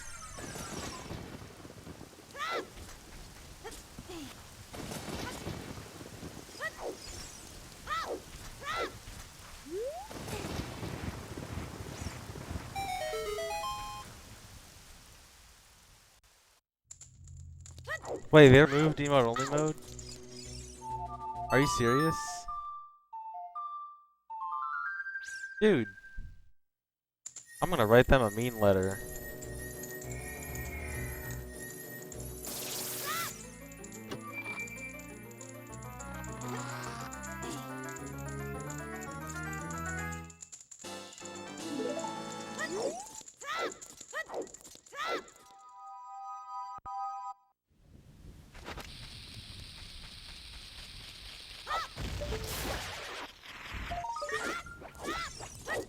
Alright, pretend emote only mode is on. No text.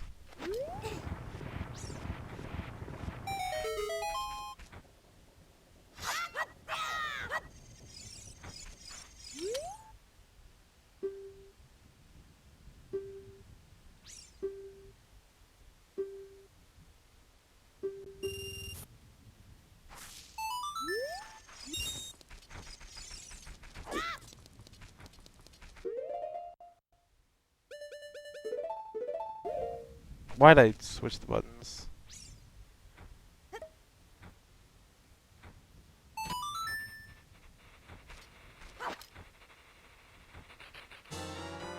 Now I have to use boomerang on the wrong button. Feels awful.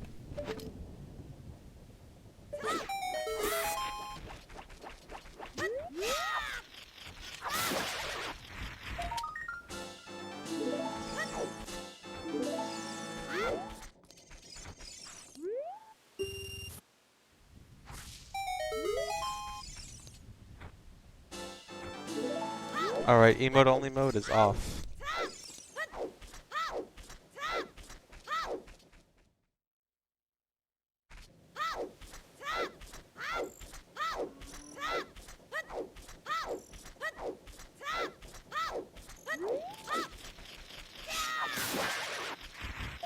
That is not the boomerang, dude. Oh my god. I knew that that was gonna be bad.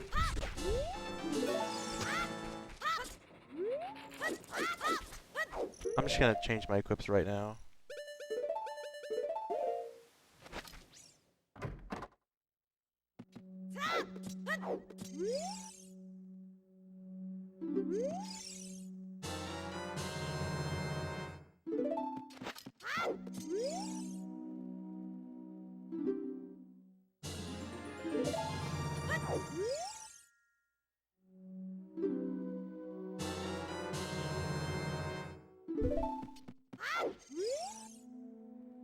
Two tries.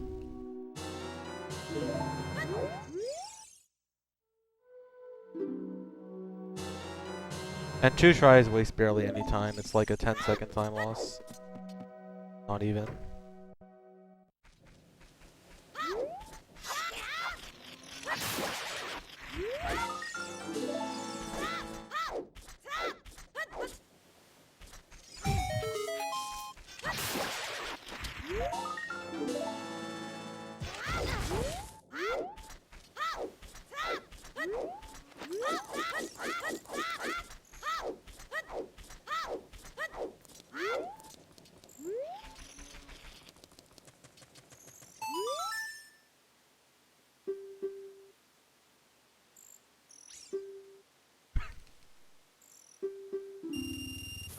The bugs is a 10-second time loss.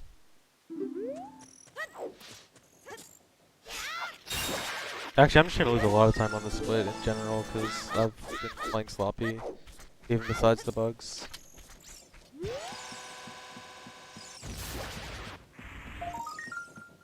Oh, my possible time save is 11 seconds, so that might balance it out.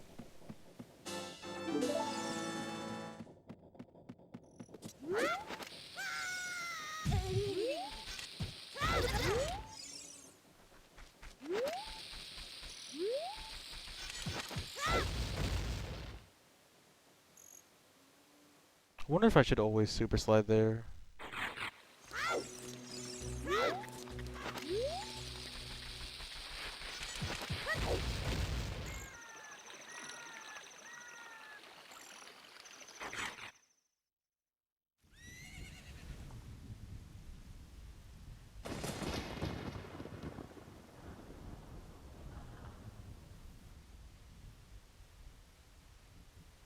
The 1.2 glitches you can't do plays a part in it, but even if they were available, Master Quest would still be a lot slower. Like, the quick bongo kill saves 30 seconds, and early eyeball frog would probably save like 5 minutes or so, maybe a little bit more, maybe like 6. But the dungeons and having the dungeons themselves being longer and having to reroute a lot of the route because of them and making the route overall less optimal is still the biggest time loss of Master Quest compared to normal OOT.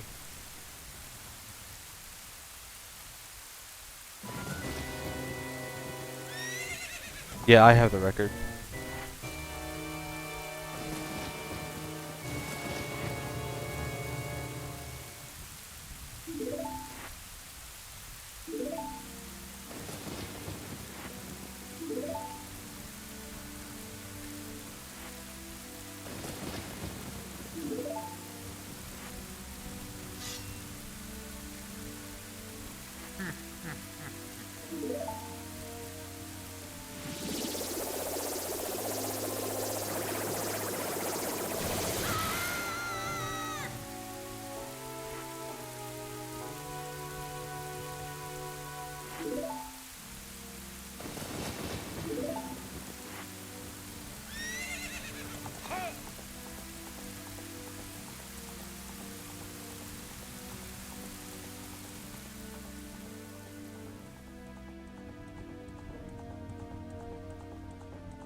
Wait, so did someone explain why they removed emote only? I think I saw someone say something about it, but I couldn't read it. Time.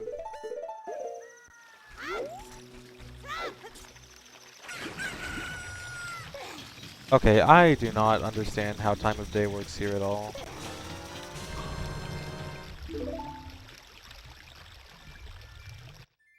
I expected to lose time there. Okay, so I originally thought that...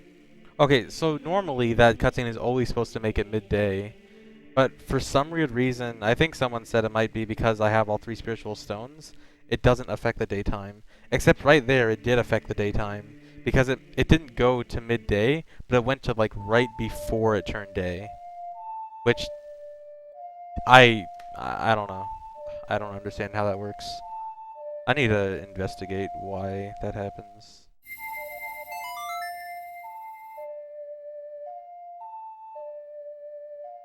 Oh, it lagged and crashed streams. Okay. I guess that makes sense. But, okay, that could totally happen in a non-emote only chat.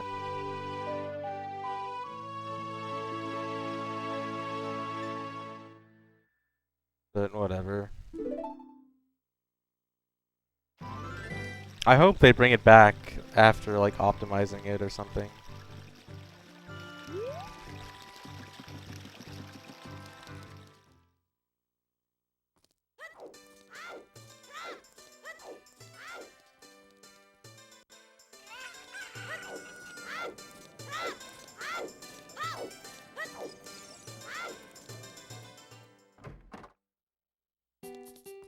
Because emote only mode is legit good. Like, it can actually be really useful.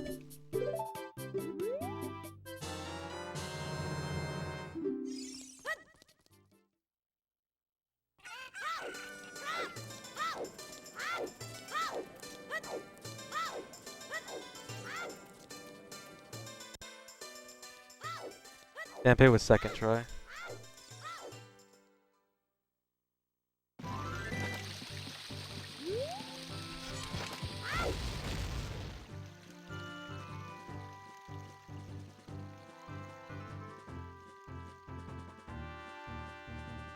Yeah, very useful for RNG manip. You get the chat to spam Dampé, and then Dampé always gives first try. That's the reason I got second try, is because I had to use pseudo emote only mode by just telling the chat to play around like it's emote only.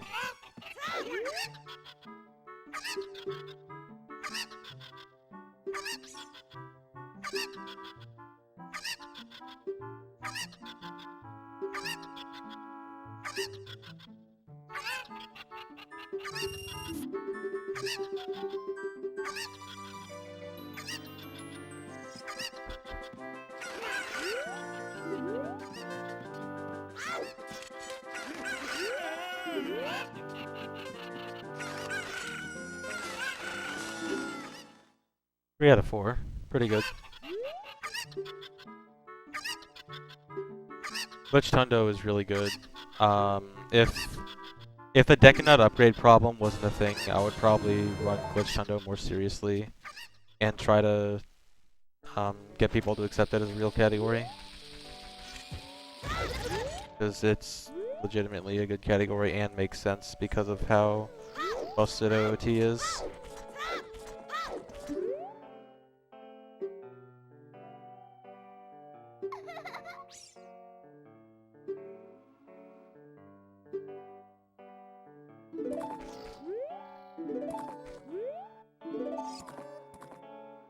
Glitch Tundo is a little over 3 hours.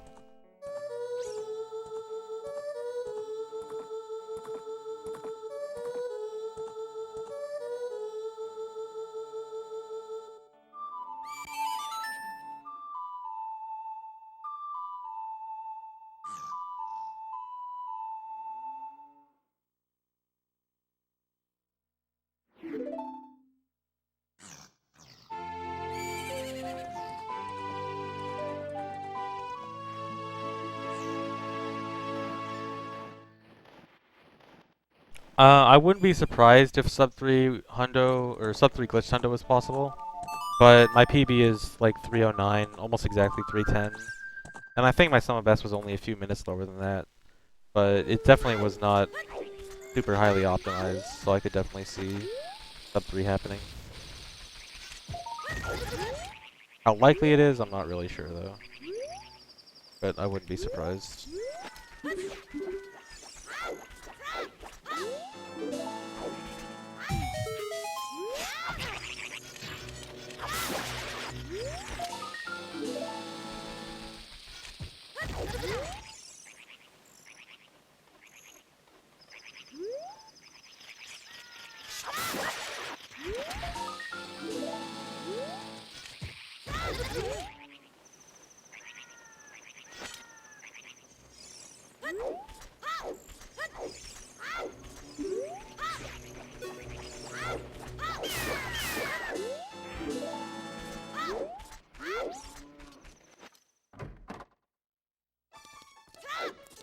Hey, I think the 15 minutes of frozen scream time is amazing. I think it's actually really cool that that's a thing.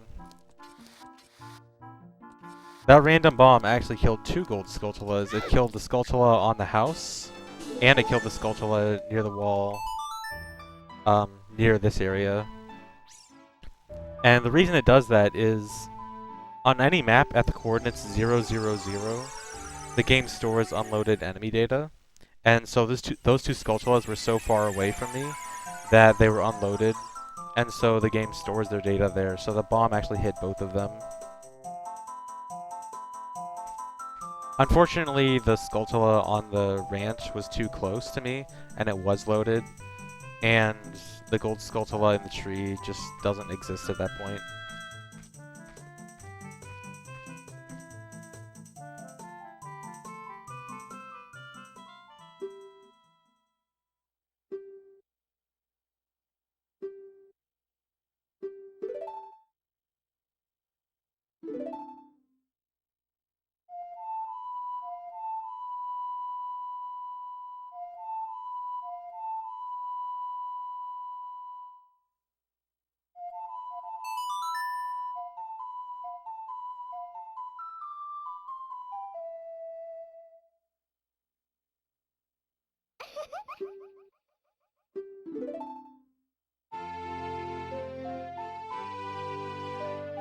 Well, yeah, Aknez, that's why it's not a real speedrun category, it's just a challenge category.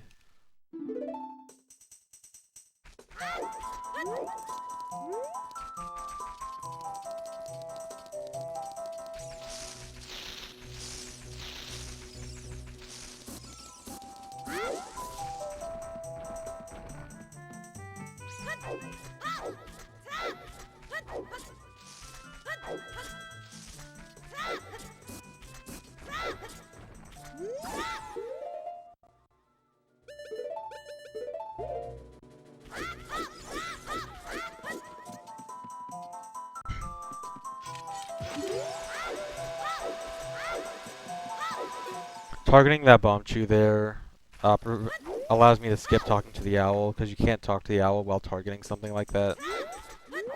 So I can just walk past him.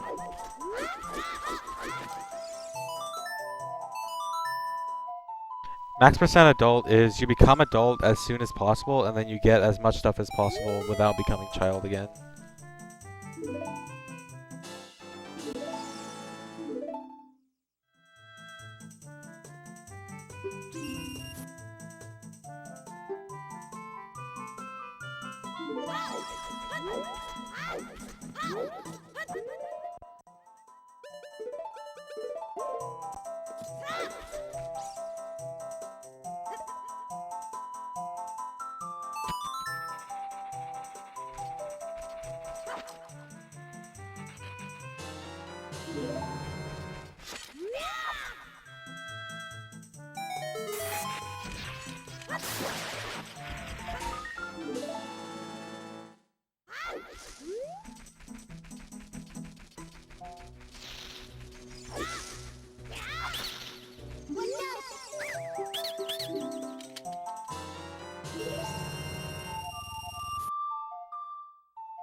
Forgot to split. This run is just a decent run, and my PB is a really bad run. This run isn't, like, amazing by any means.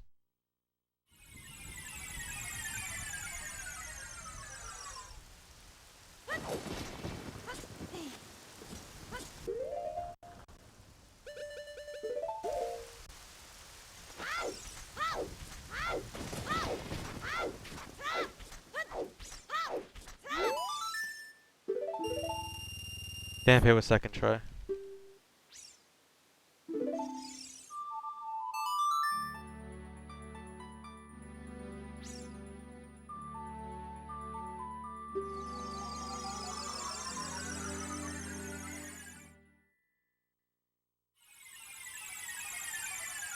I'm not actually sure how long Max Percent Adult is. I don't think anyone's actually done a run of it. And Max Percent Child is about 6 hours. I think probably Max Percent Adult has the hardest trick that might take the most time to do. But if you do it optimally, then it probably wouldn't take that long. And then, so basically, if you factor in difficulty, Max Percent Adult. If you don't factor in difficulty, Max Percent Child. Wait. If you factor in difficulty, then Max Percent Adult is probably faster. No, if you... I don't even know what I'm saying. If you do not factor in difficulty, Max Percent Adult is probably faster. If you do factor in difficulty, Max Percent Child is probably faster.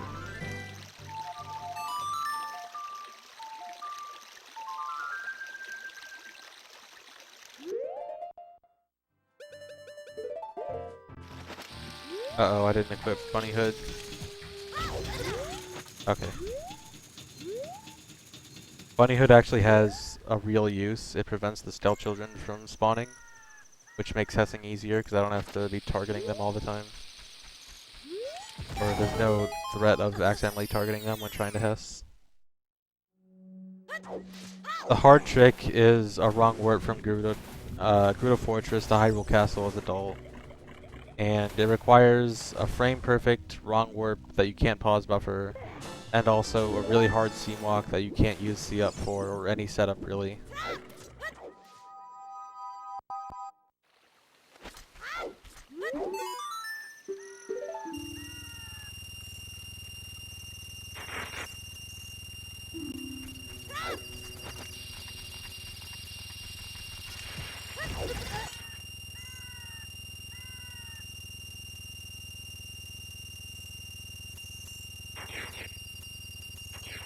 So it's basically a super hard wrong warp that you can't use a setup for.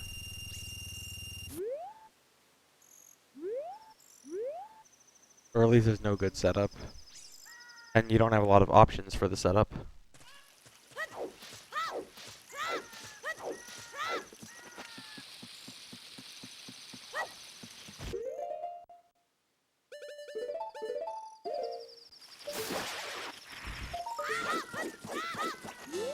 Nice.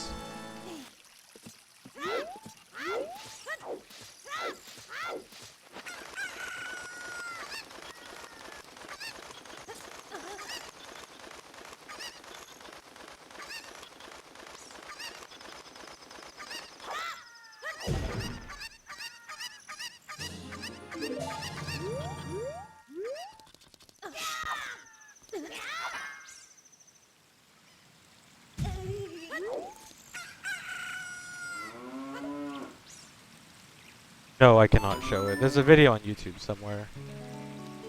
If someone knows the video I'm talking about, I'll link it. If not, I'll remind me at the end of the stream, and I'll link it.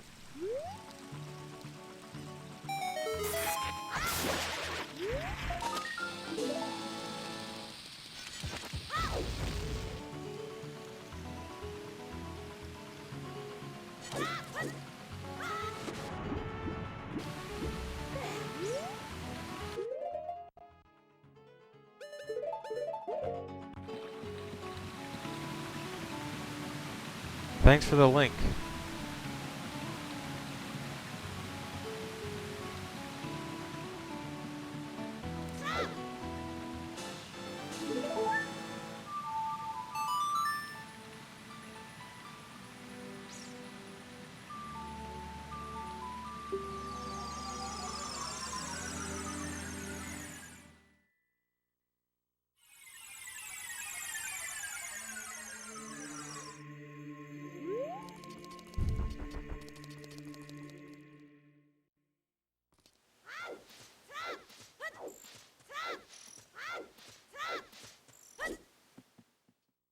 Yes, Luigi Man, but that one isn't as hard. At least I don't think it is.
Master Quest is a special version of Ocarina of Time that has redesigned dungeons, and it was released only as a pre-order bonus for Wind Waker.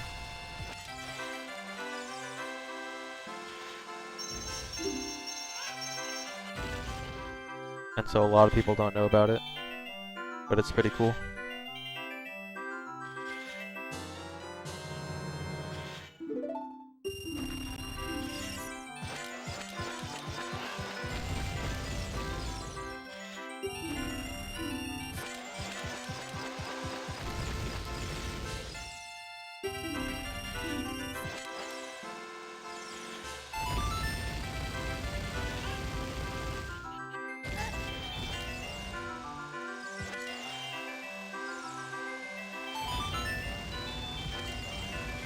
Yeah, and it's on the Ocarina of Time 3DS as an unlockable after you beat the game. But apparently no one seems to have played it on 3DS.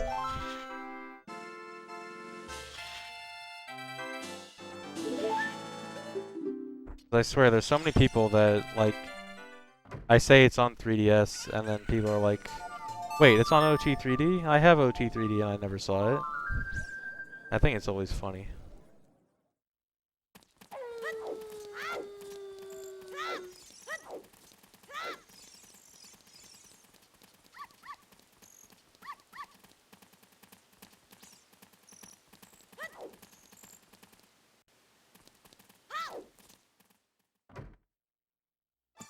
Yeah, and Master Quest on 3DS has the added changes of having double damage and the world being mirrored.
Run killers in terms of hard stuff, there's essentially nothing left.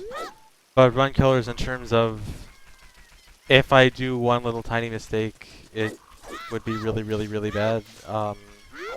If I ever accidentally equip a sword in Adult 2, run's essentially over.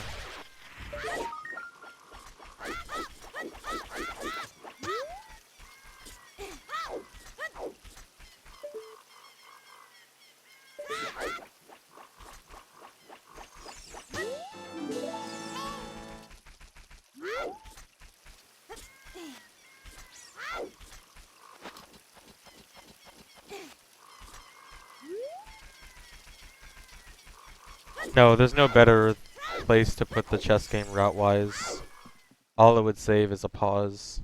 Or no, it wouldn't even save a pause, it would save an equip. Which is, you know, like half a second.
Yeah, the notes for this are always random.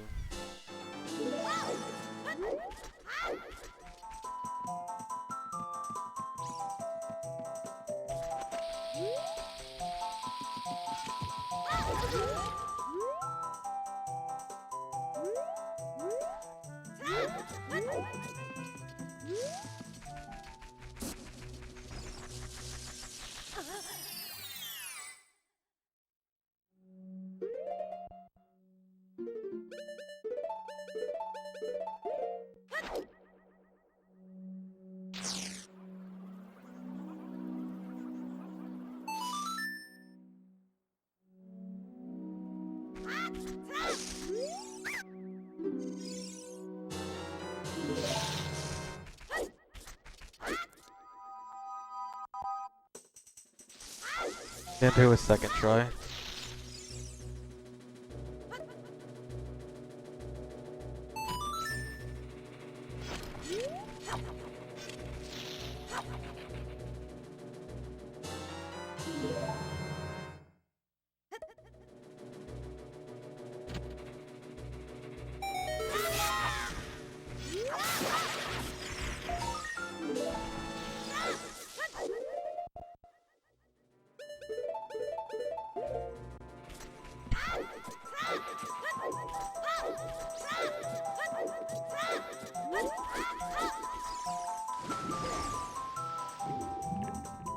I just wanted to dupe over the milk there to get rid of it. I needed to get rid of my bugs. I don't need them anymore.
There's 5 rooms.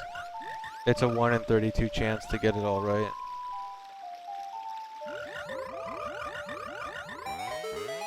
Which isn't the worst luck.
I'm pretty sure this is first run of the day.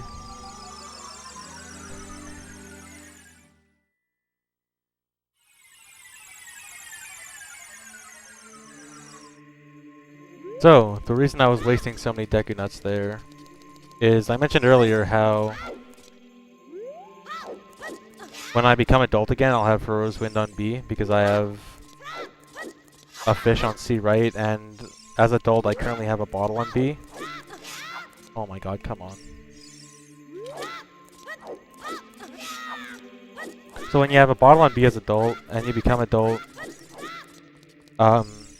next time you become adult, the game will check your C right item as child and put whatever value associated with it on B. I have fish on C right and 13 Deku Nuts. Fish links to your Deku Nut count, and 13 is the value of Furrow's Wind. So I have Furrow's Wind on B now. Also, I think I split late there. Uh...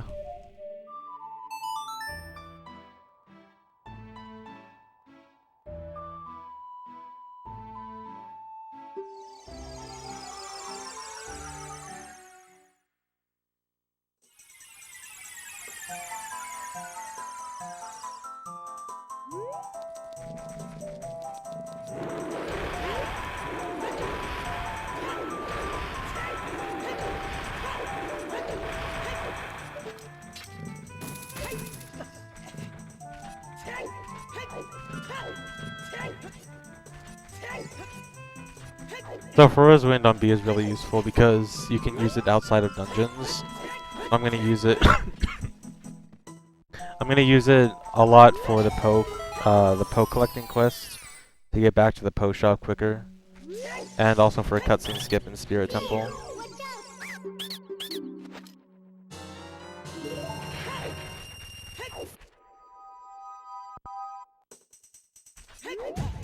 Nice.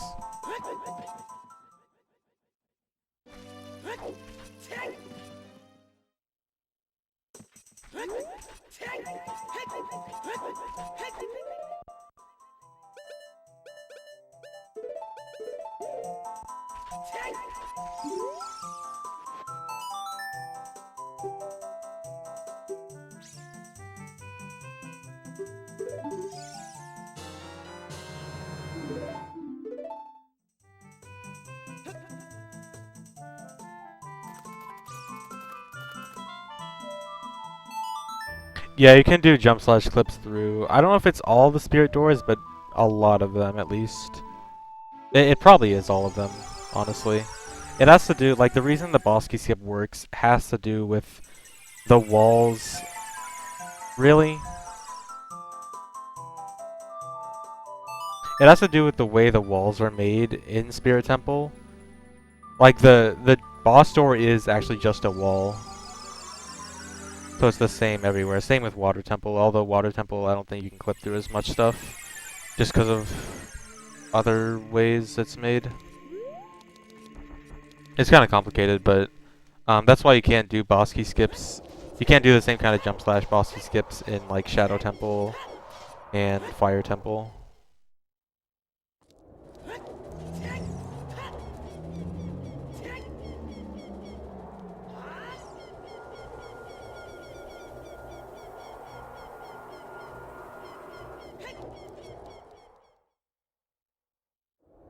Thanks, Gamer Warrior.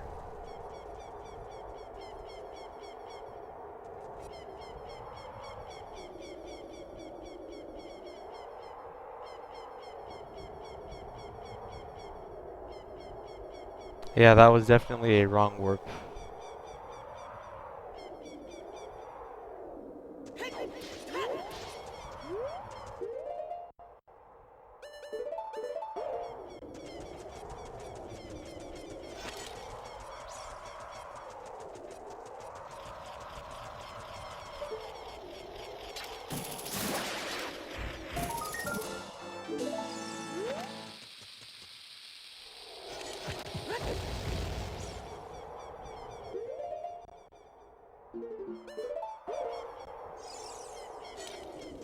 Oh no.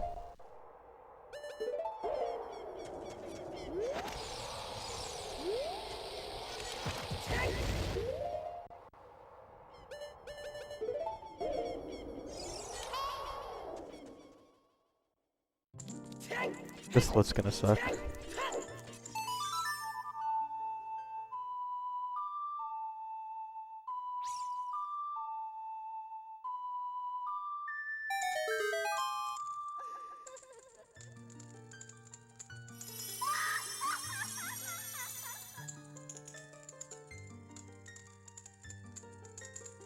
Although this was a bit inaccurate anyway, because in my PB I didn't dump the fish, which is a little bit of it, but still more, I just failed stuff. Although I think I split at the wrong time for Adult 2 anyway. Still, bad split.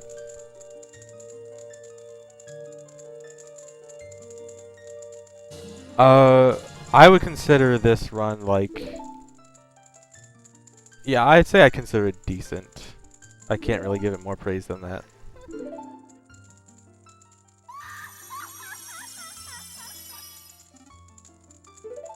So I set Fro's Wind here in the market, and when you set Fro's when you set Fro's Wind in the market, it doesn't make the camera go to the normal center place it's supposed to be in. So walking through the market looks really weird there. Since the market is just a normal pre-rendered background, that is only supposed to look proper when the camera is in the center. It just looks really strange with a normal camera. And then I also set Fro's Wind in the alley there. And when I warp back there, it'll also be really weird. Although differently weird.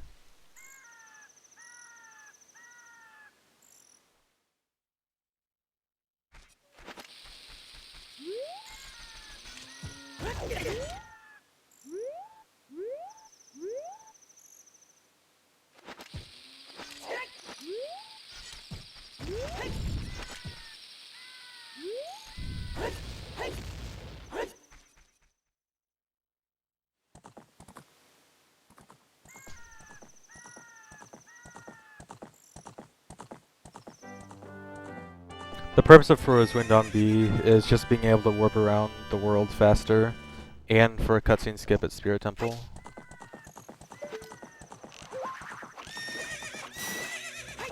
Because you can use Fro's Wind outside of dungeons when you have it on B.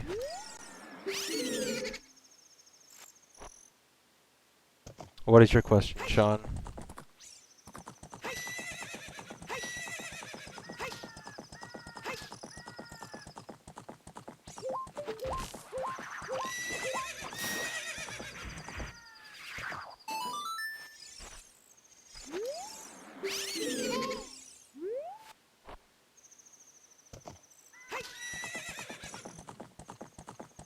Yes, this run is lit. I guess.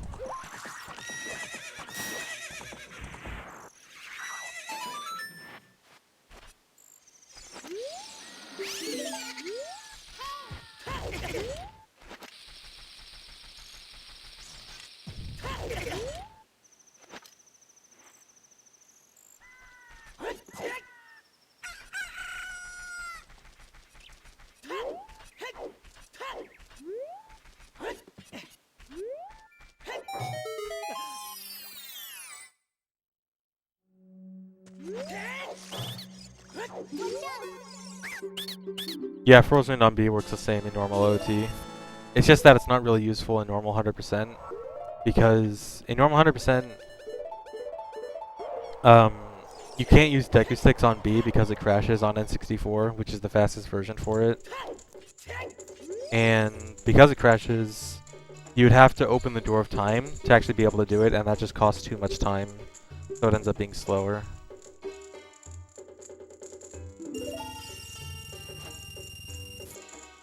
Oh yeah, that's what that area looks like when you Froze Wind back to it.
Yeah, pose will appear at any time of day. They're not night only.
Also, I'm pretty sure the time loss on this split is not accurate because I think in my PV I gave him the poacher saw before I got the gold Skulltulas, and now I'm giving it after.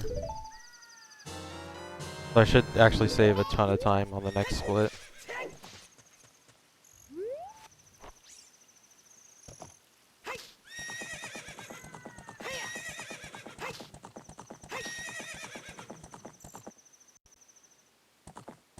If opponent messed up that jump, I guess run would be over.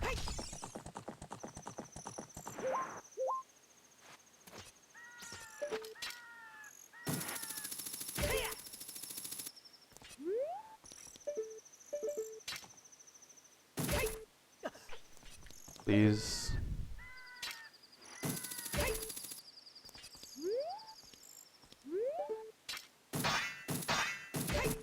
Oh my god, dude. This isn't hard.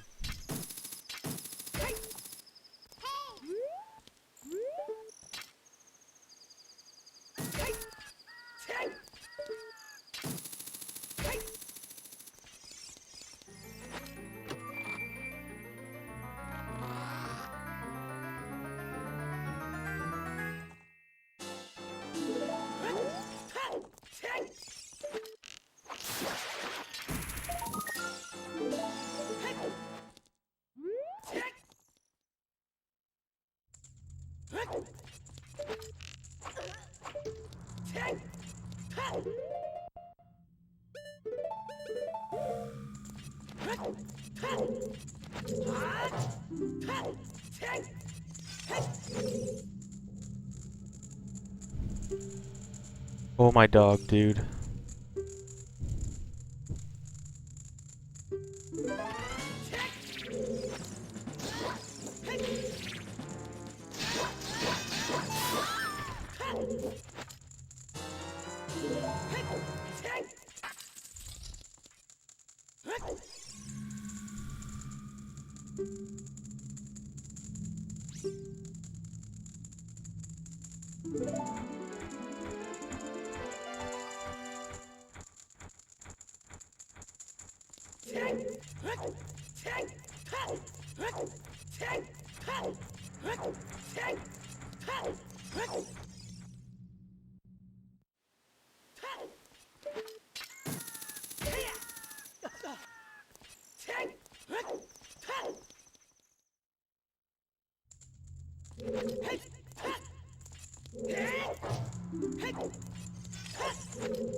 These Gerudo fights haven't been very good.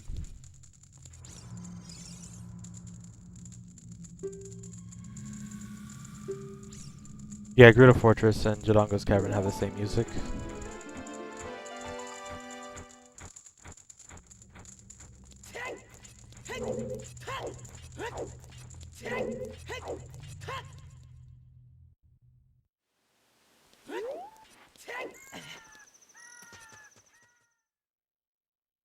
If the Gerudo Trials, you mean Gerudo Training Grounds, the item you get there is Ice Arrows. But I already got Ice Arrows earlier in the run.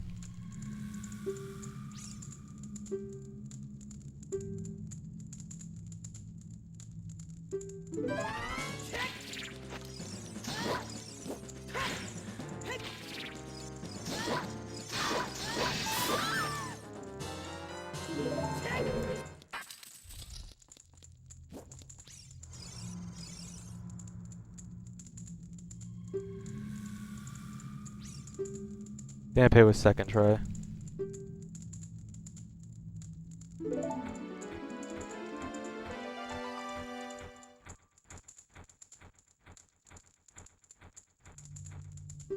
You guys want to change the subject? Anyone like dogs?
Wow, that was terrible.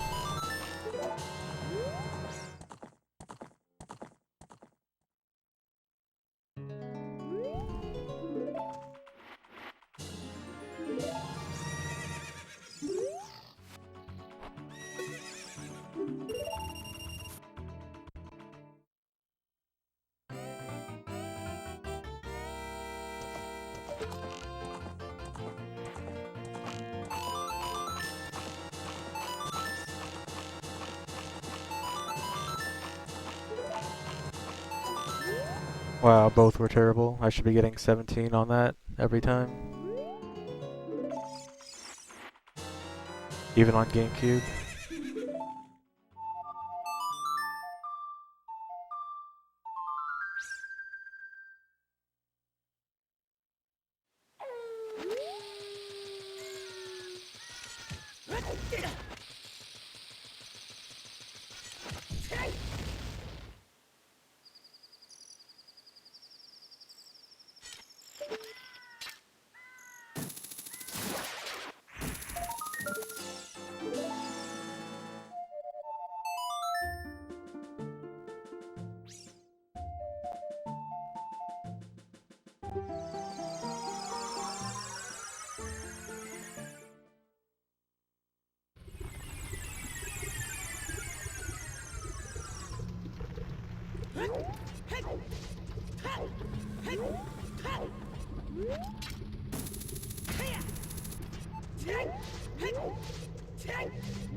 That's not a split.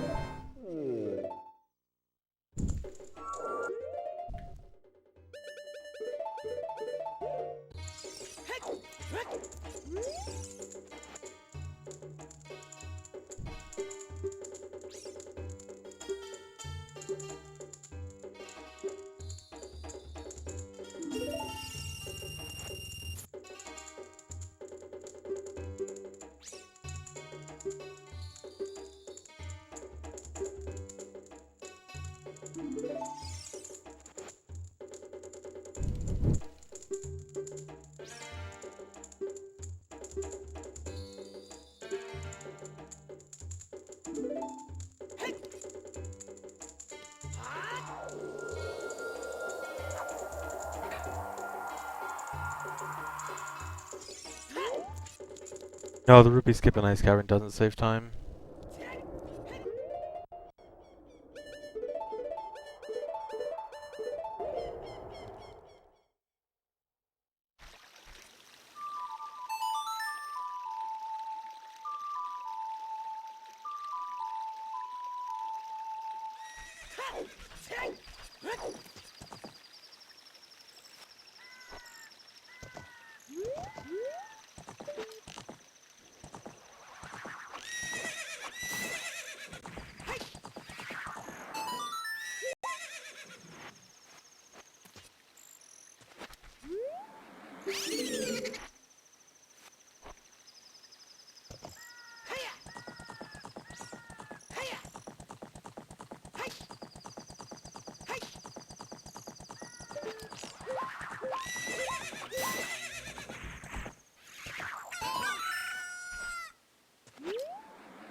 I'd say most of my time save is just from doing little things faster rather than really big mistakes. Actually, I think it's probably like half and half, honestly, for this run. Because my PB did have a lot of big mistakes and a lot of just sloppiness.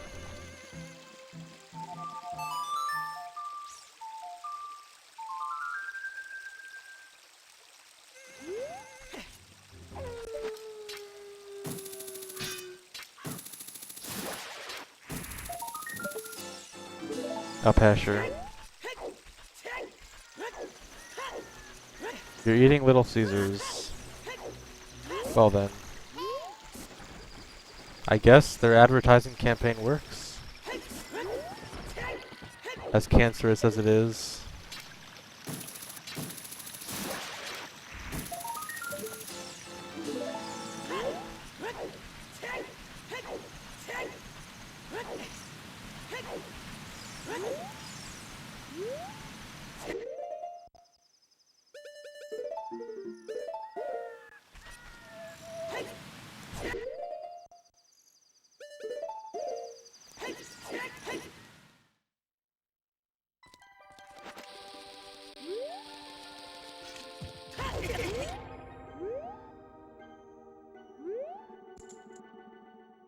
So King Zora is still frozen, but if you pull out some kind of item while you're walking up the stairs backwards, it unfreezes him.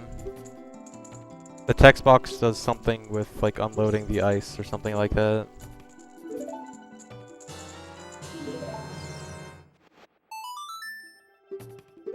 So it's a nice quick way to unfreeze King Zora.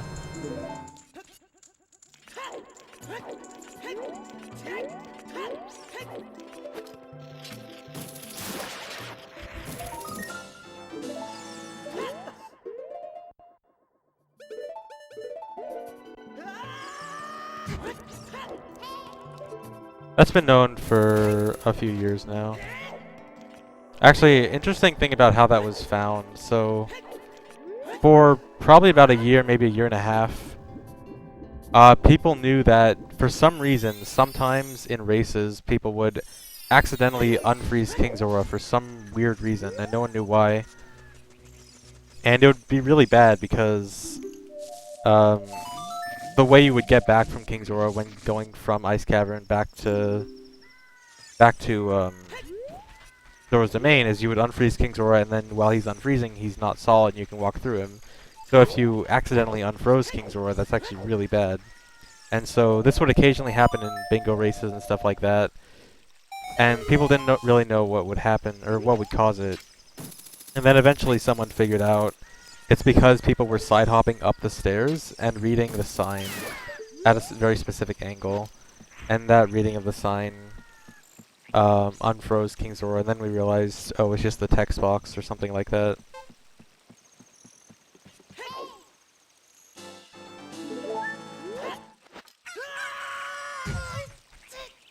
And that is how that trick was found.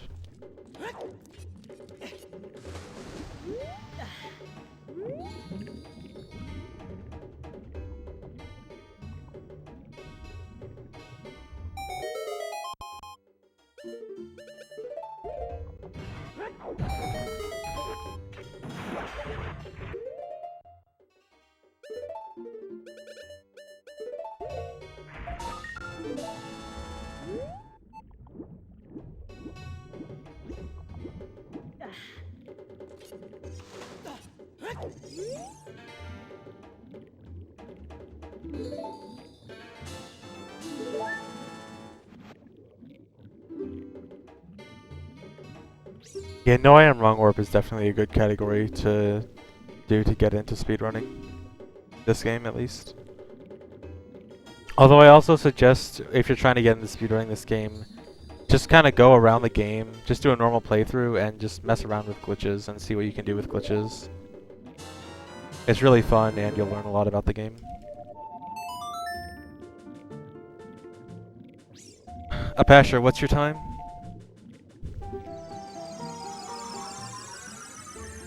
4:46 or something?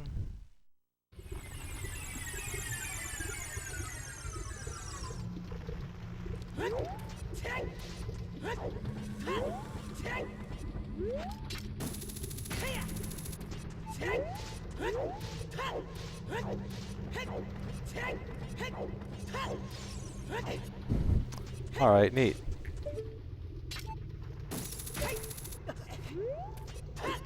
Thanks for the sub, Skooks.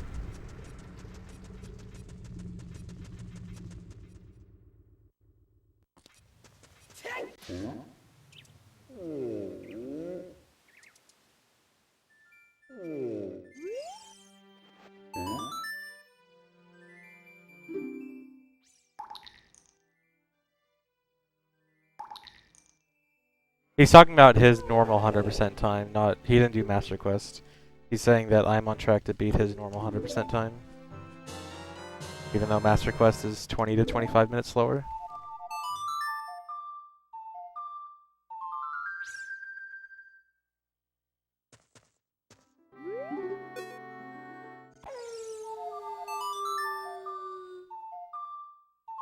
Yes, I have the record.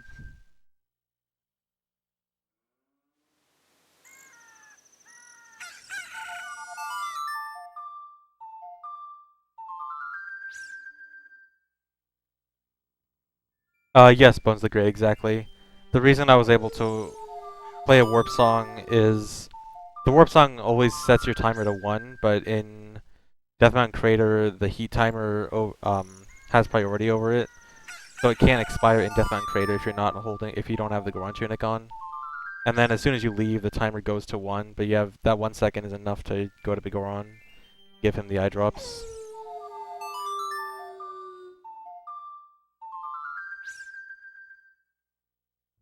Why, did a Pasher tweet out my run or something? Trying to sabotage me with a tweet?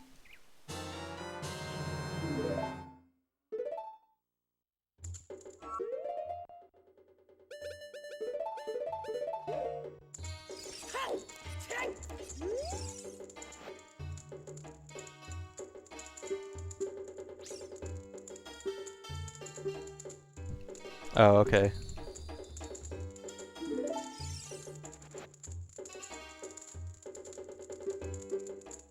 What makes it slower is the dungeons themselves are overall a bit slower. There's no early eyeball frog, so you can't skip the majority of the trading quest for Big Goron Sword. And the dungeons having different requirements means that some of them you want to do earlier and some of them you have to do later. And so that means you have to oh my god. That means you have to reroute a lot of the stuff, and you have to do a lot of stuff in a less optimal way than you would do it in normal 100%. And so the route overall just doesn't flow as cleanly because of that.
That was really slow.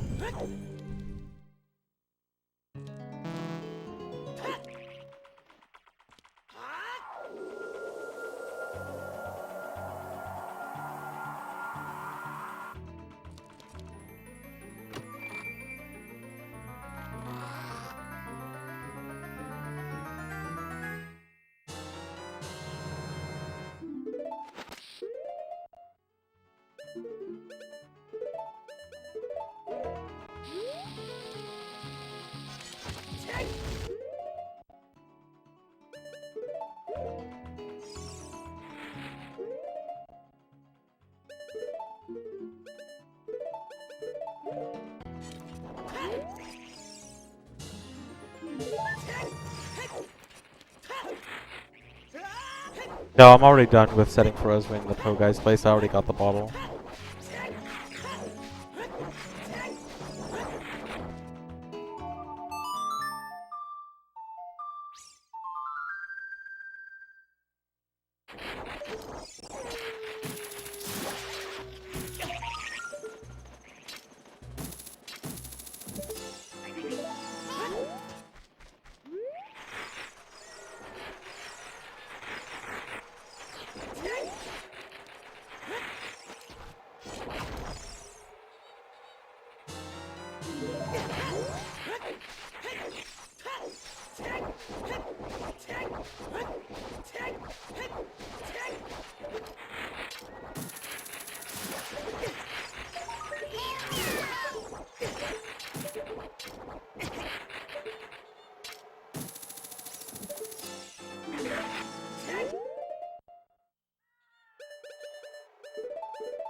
Mega flips and mega side hops, you just gotta practice them. That's all it is.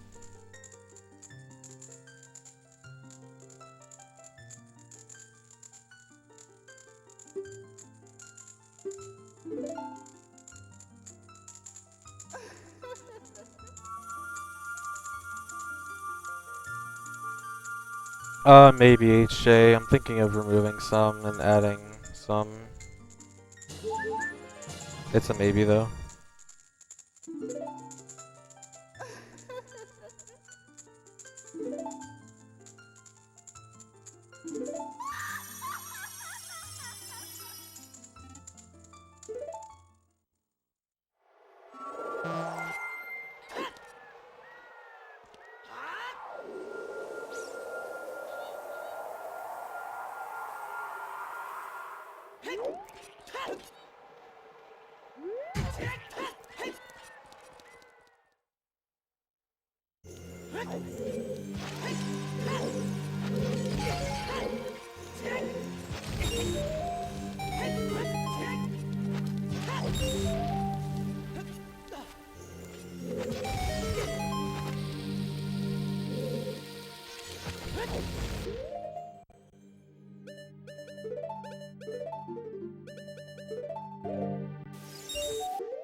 Neighbor's Love gives you invincibility for a short amount of time.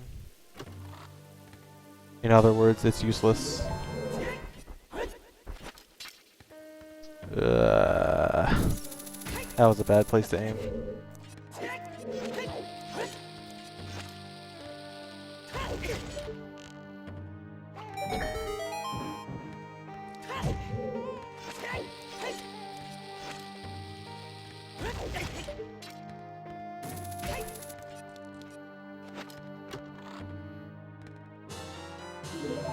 Yeah, and you can use Neighbor's Love for free super slides, but it's so slow you should never actually do that. Unless you're just like a super casual that just wants to try out some glitches. In that case, it's actually a good idea to mess around with.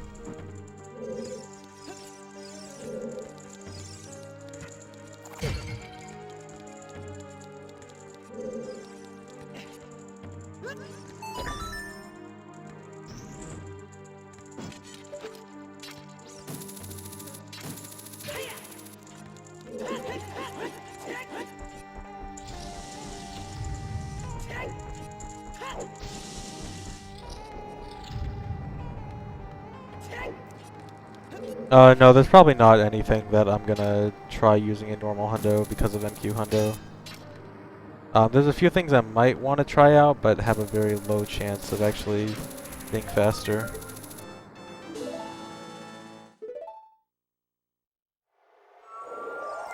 Reverse boss order is sorta kinda possible, but ridiculously hard to the point where it's not worth doing. And I think there's like some questionable route things where it's like, do you really want to allow this in reverse boss order?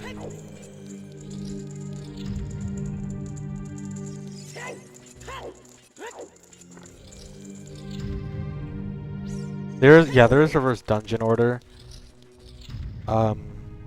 And it's kind of neat, but it's not really that great. My PB was about a week ago.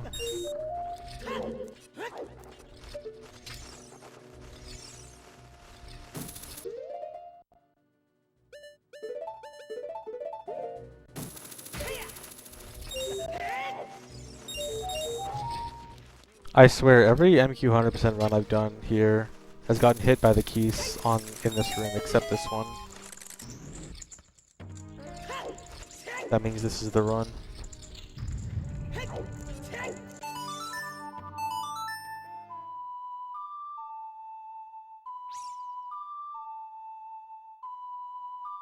Reverse dungeon order is just beating the dungeons in the reverse order. Reverse boss order includes Ganon and Ganondorf, which adds a huge amount of difficulty and other stuff. Although once you beat Ganondorf, I think the rest of reverse boss order would be like reverse dungeon order.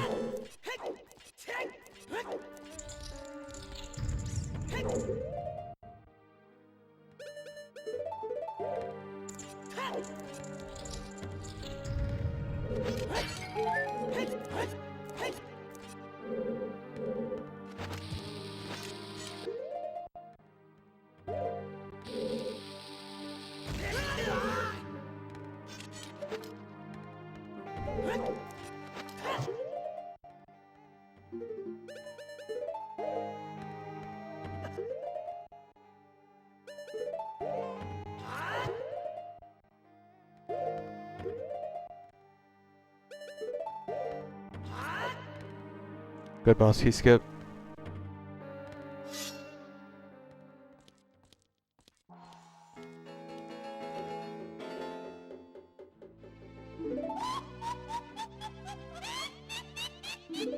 So what you can do with Ganon is you can get him down so that you only have to do the final slash. Hover out of the arena and under the arena. Hover right under Ganon and then slash. And you'll activate the final cutscene, but you'll fall out of bounds. And then once you fall out of bounds, it restarts the fight, and then you just warp out.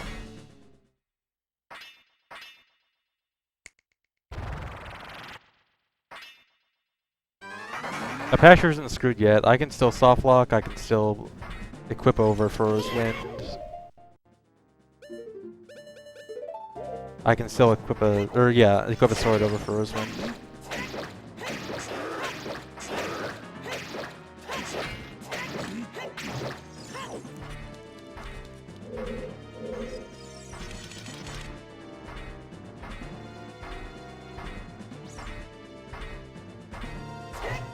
Oh no, this might not work. Okay, never mind. For some reason, when you're doing the skip with a hammer instead of a sword, if he does the horizontal slash, there's a decent chance he's going to do another horizontal slash immediately after, which means you won't be able to clip. I'm not sure exactly how it works. I couldn't really figure out a good method on emulator, but it's a lot riskier with hammer. But it's okay.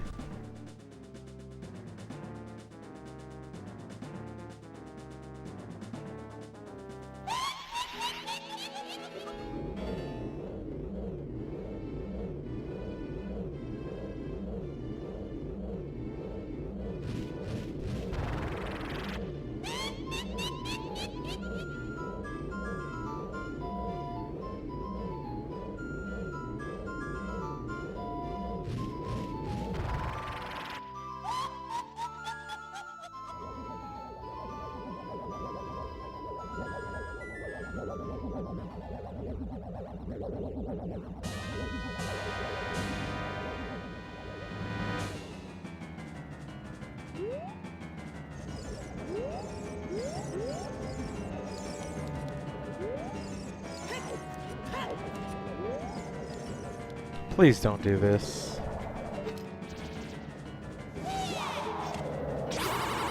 Okay.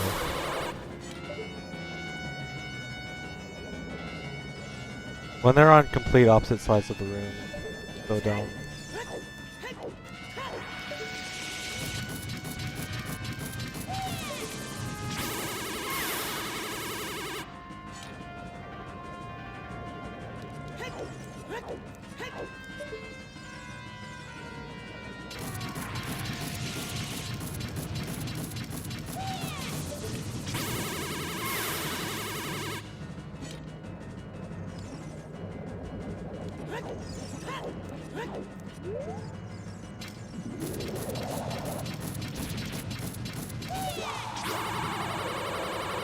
Oh, why didn't it hit? I thought it was gonna hit, so I aimed it down. But I like aiming it down. Oh well.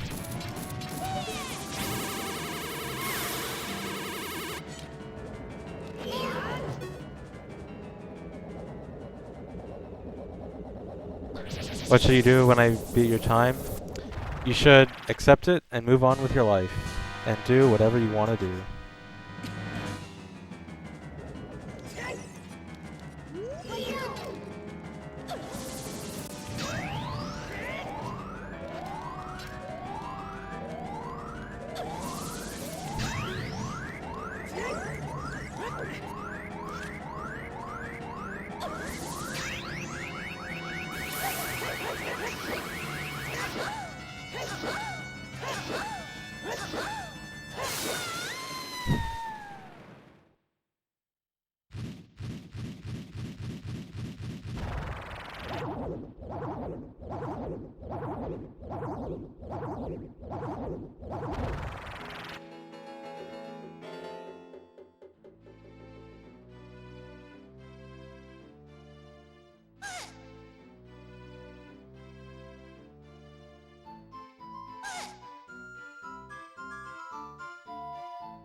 Thanks, creature thing.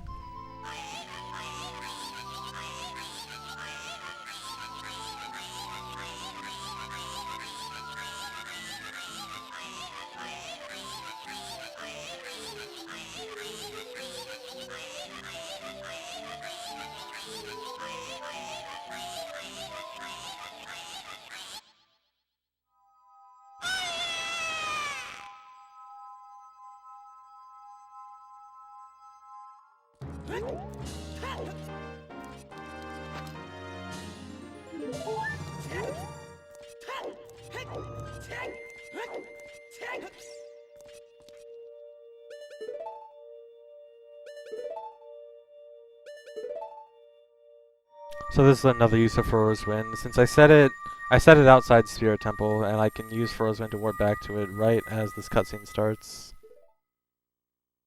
And I got Spirit Medallion, didn't have to watch the cutscene. And there's still 2 gold Skulltulas I haven't gotten yet, which are just faster to get after completing Spirit Temple.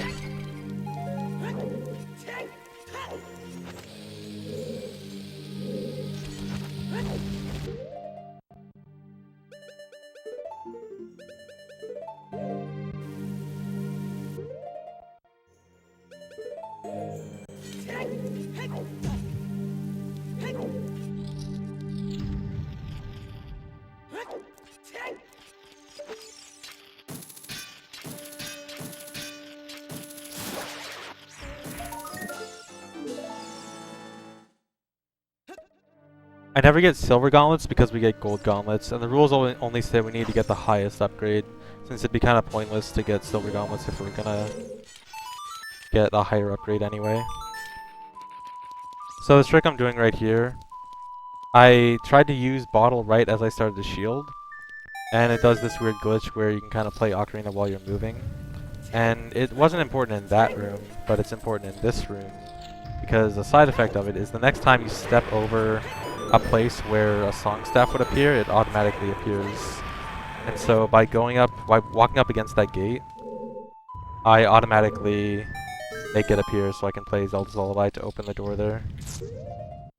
Because otherwise you'd have to open the gate, and opening the gate takes a very long time. because that puzzle in that room requires you to you have to play all of the Grey Note songs to make one gate open, and then another gate open, and then eventually leading to the Zelda's Lullaby one.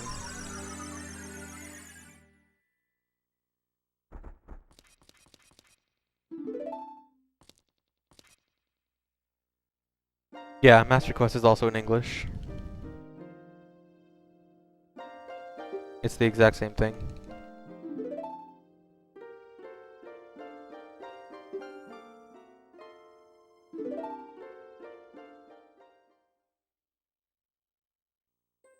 I wouldn't say strength upgrades are the most useless item. They have their occasional uses. No, that wasn't a gold because my Twin Robo fight was kind of sloppy because I missed that one shot.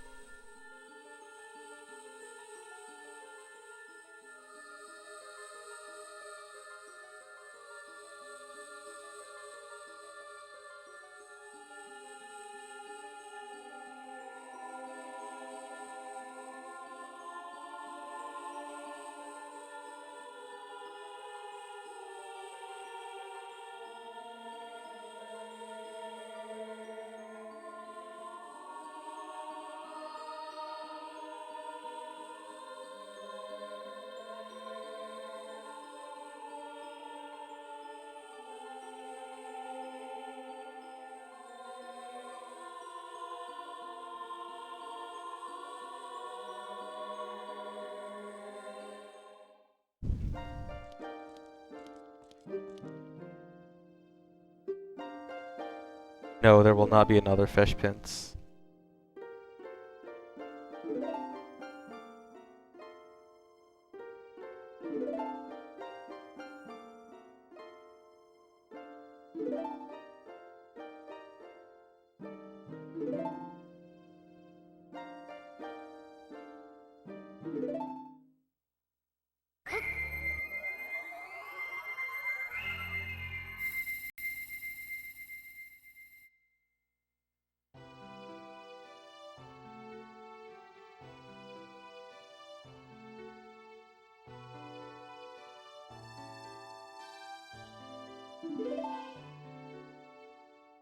I should be playing Cookie Clicker during this cutscene.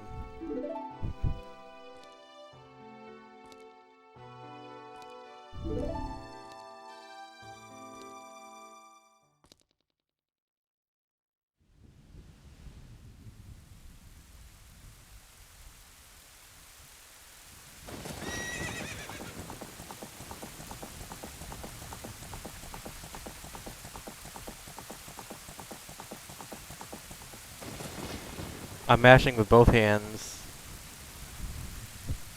Two different games.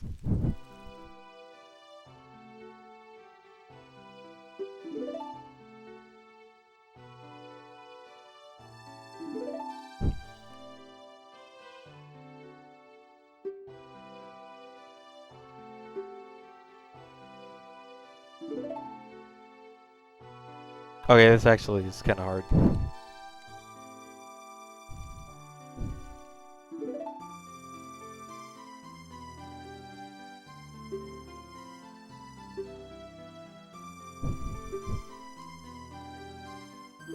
Okay, I can do it now.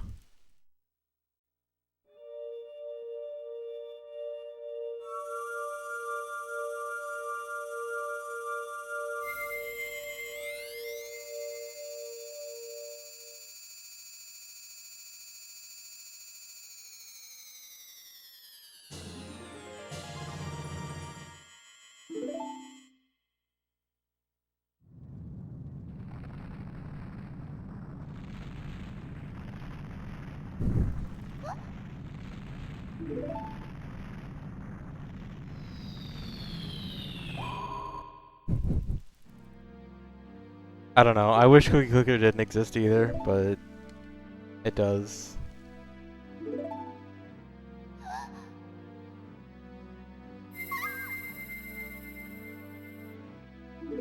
Anyone want to know the name of my bakery?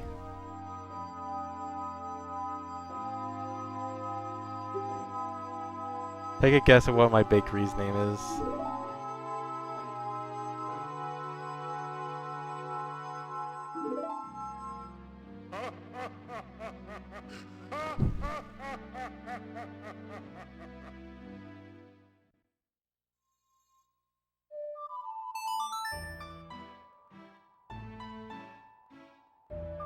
Yes, it's Daddy's Bakery.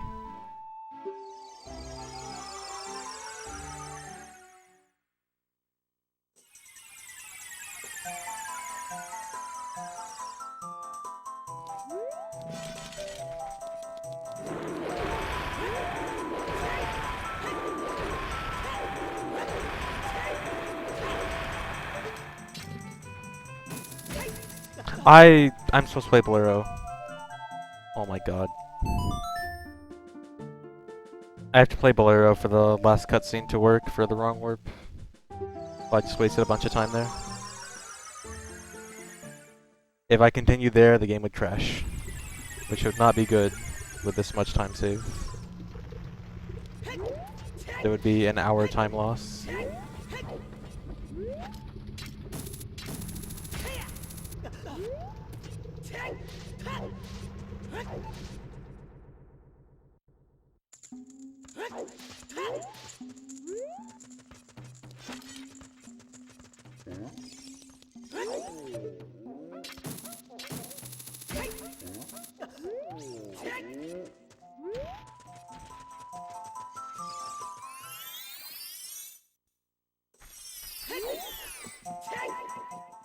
I don't know, it just crashes if you use Minuet as your last cutscene. Or soft locks, not crashes.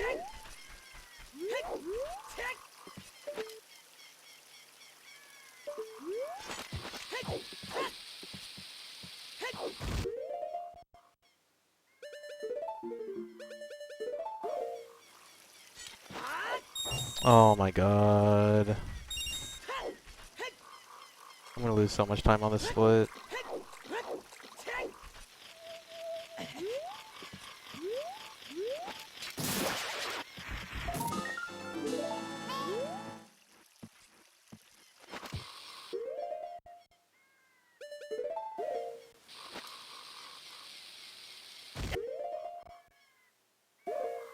Yeah, warp songs count as last cutscenes for wrong warps.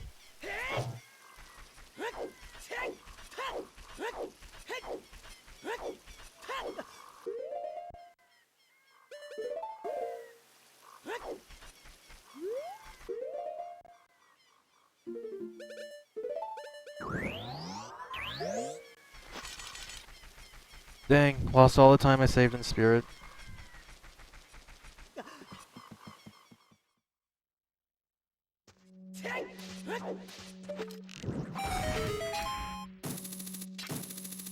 Oh, but you know what? I'm gonna save a little bit of time here, because earlier in the run, I got the Vine text.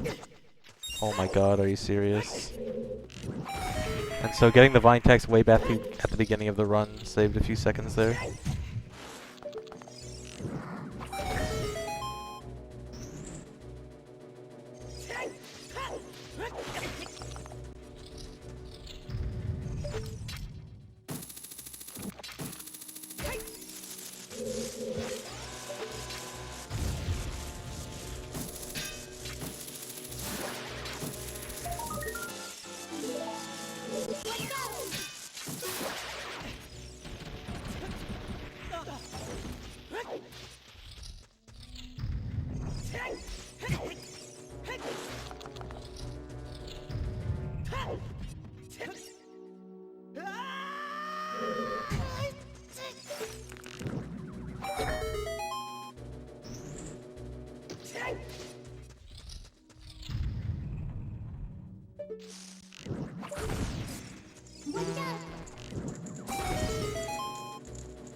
It probably would be faster to use a fire arrow first and then long shot the chest, but I also don't want to use too much magic, because I think I probably have enough magic, but I want to be careful with my magic just in case.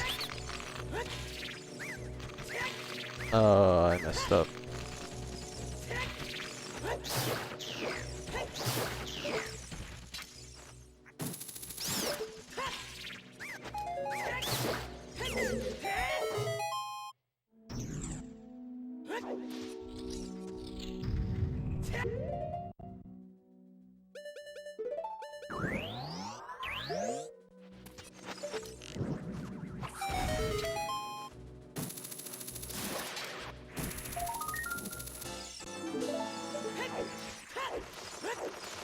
Yeah, I got slingshot way back in the beginning of the run. Decketry is both really, really. I did not need to use Froze Wind.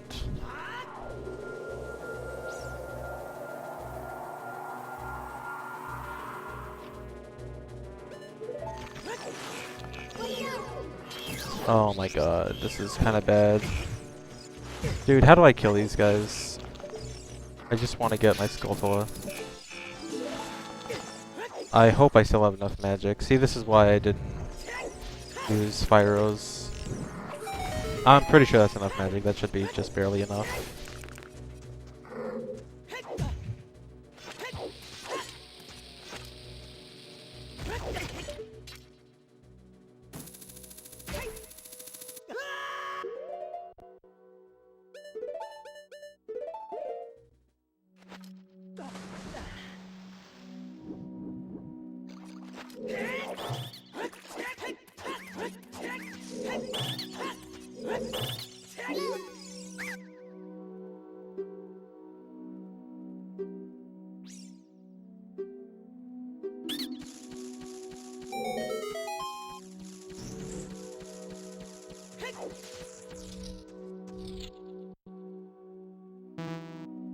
Yep, just enough magic.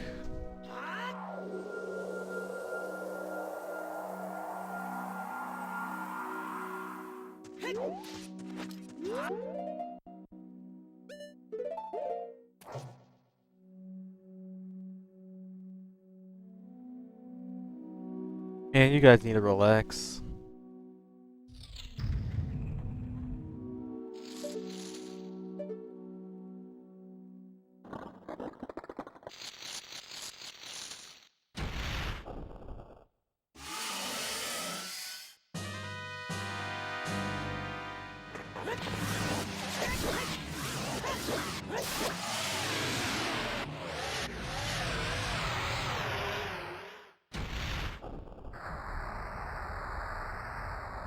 Furrow's Wind on B lets me use Furrow's Wind anywhere, instead of just inside dungeons.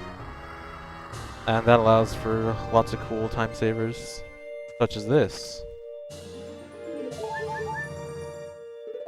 To do the wrong warp, I have to make the door go away. To make the door go away, you have to reload the room, and so I use Furrow's Wind to reload the room quickly.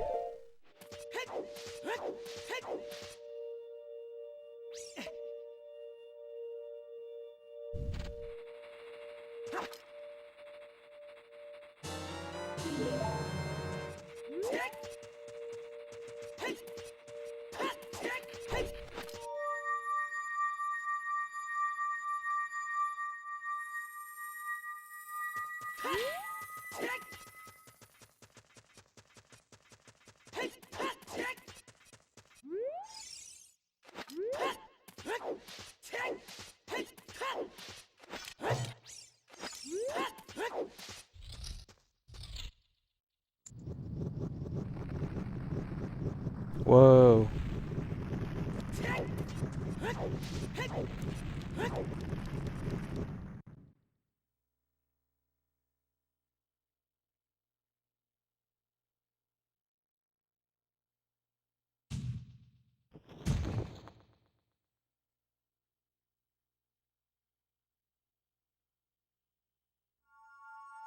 The glowing splits mean that's the best time I've ever gotten on that split.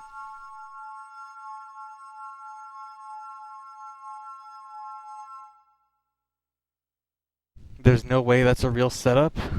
What do you think I just did? You think I was just messing around? You think this is a game? That setup was to have the camera move precisely as I open the door. The camera basically needs to have the warp loaded for an exact number of frames. And so I have to position Link very precisely to make sure the camera acts that way. Oh no, I fell off.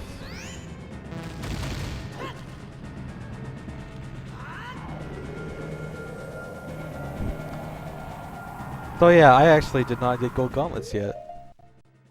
I should go do that right now.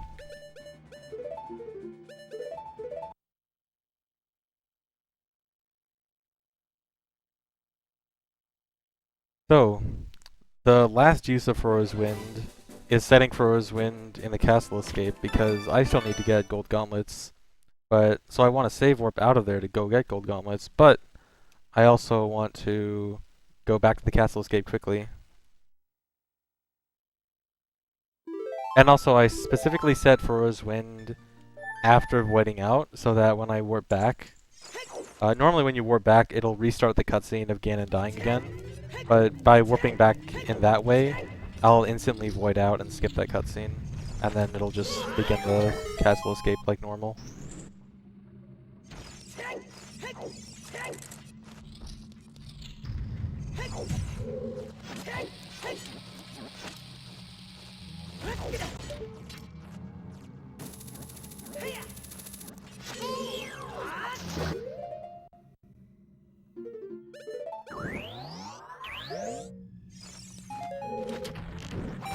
Check out this strat. Oh no. Okay.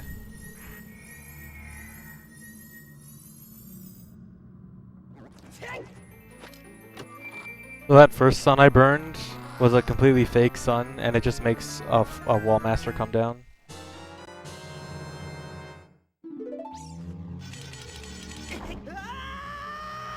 And that saves a lot of time. Nice.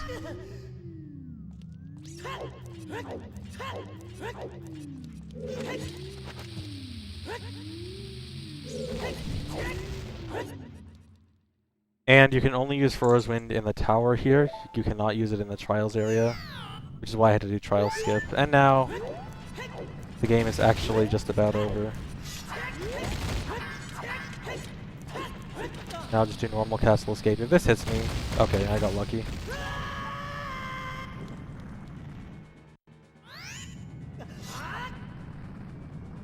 Alright, now it's just normal beat the game. Also, the music is pretty quiet.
Yes, this is going to be the world record.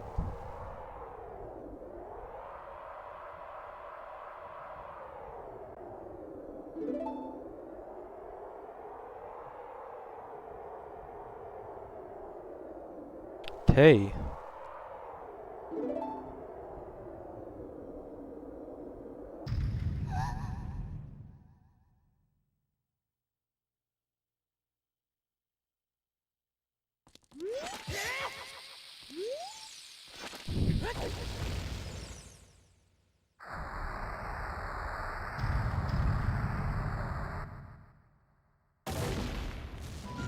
Okay, this is where I would put emote only on mode if it was still around.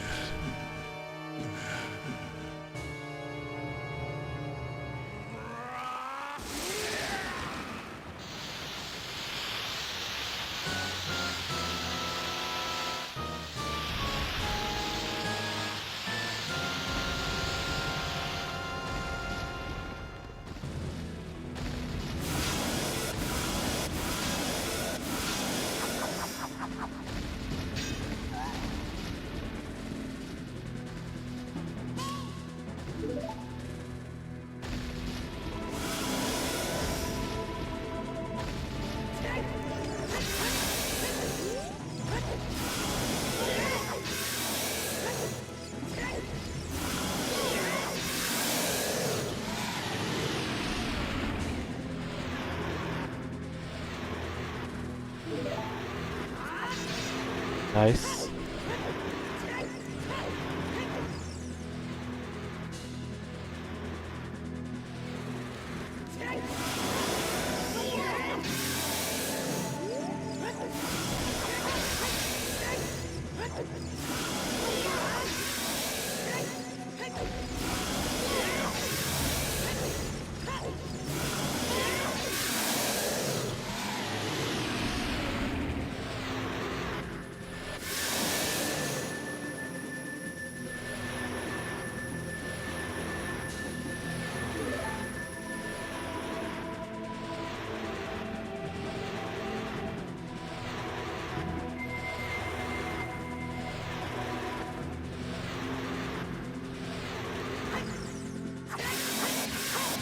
Oh man.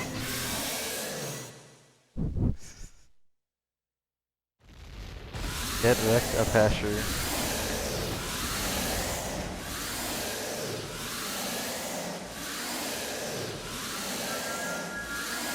I'm sorry, Apacher.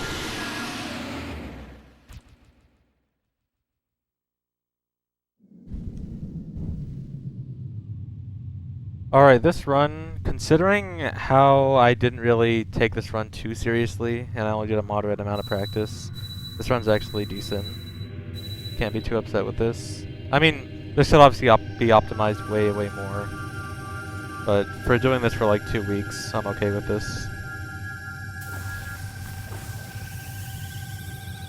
I think a really good time with this would be about 4:35.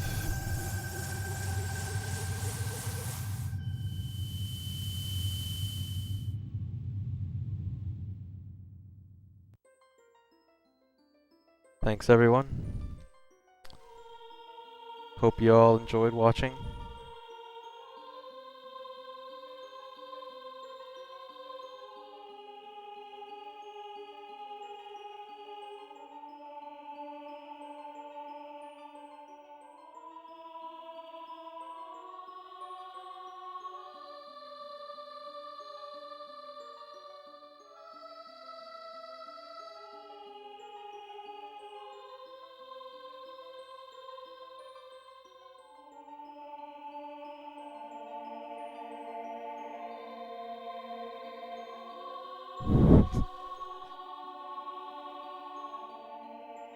Thanks everyone.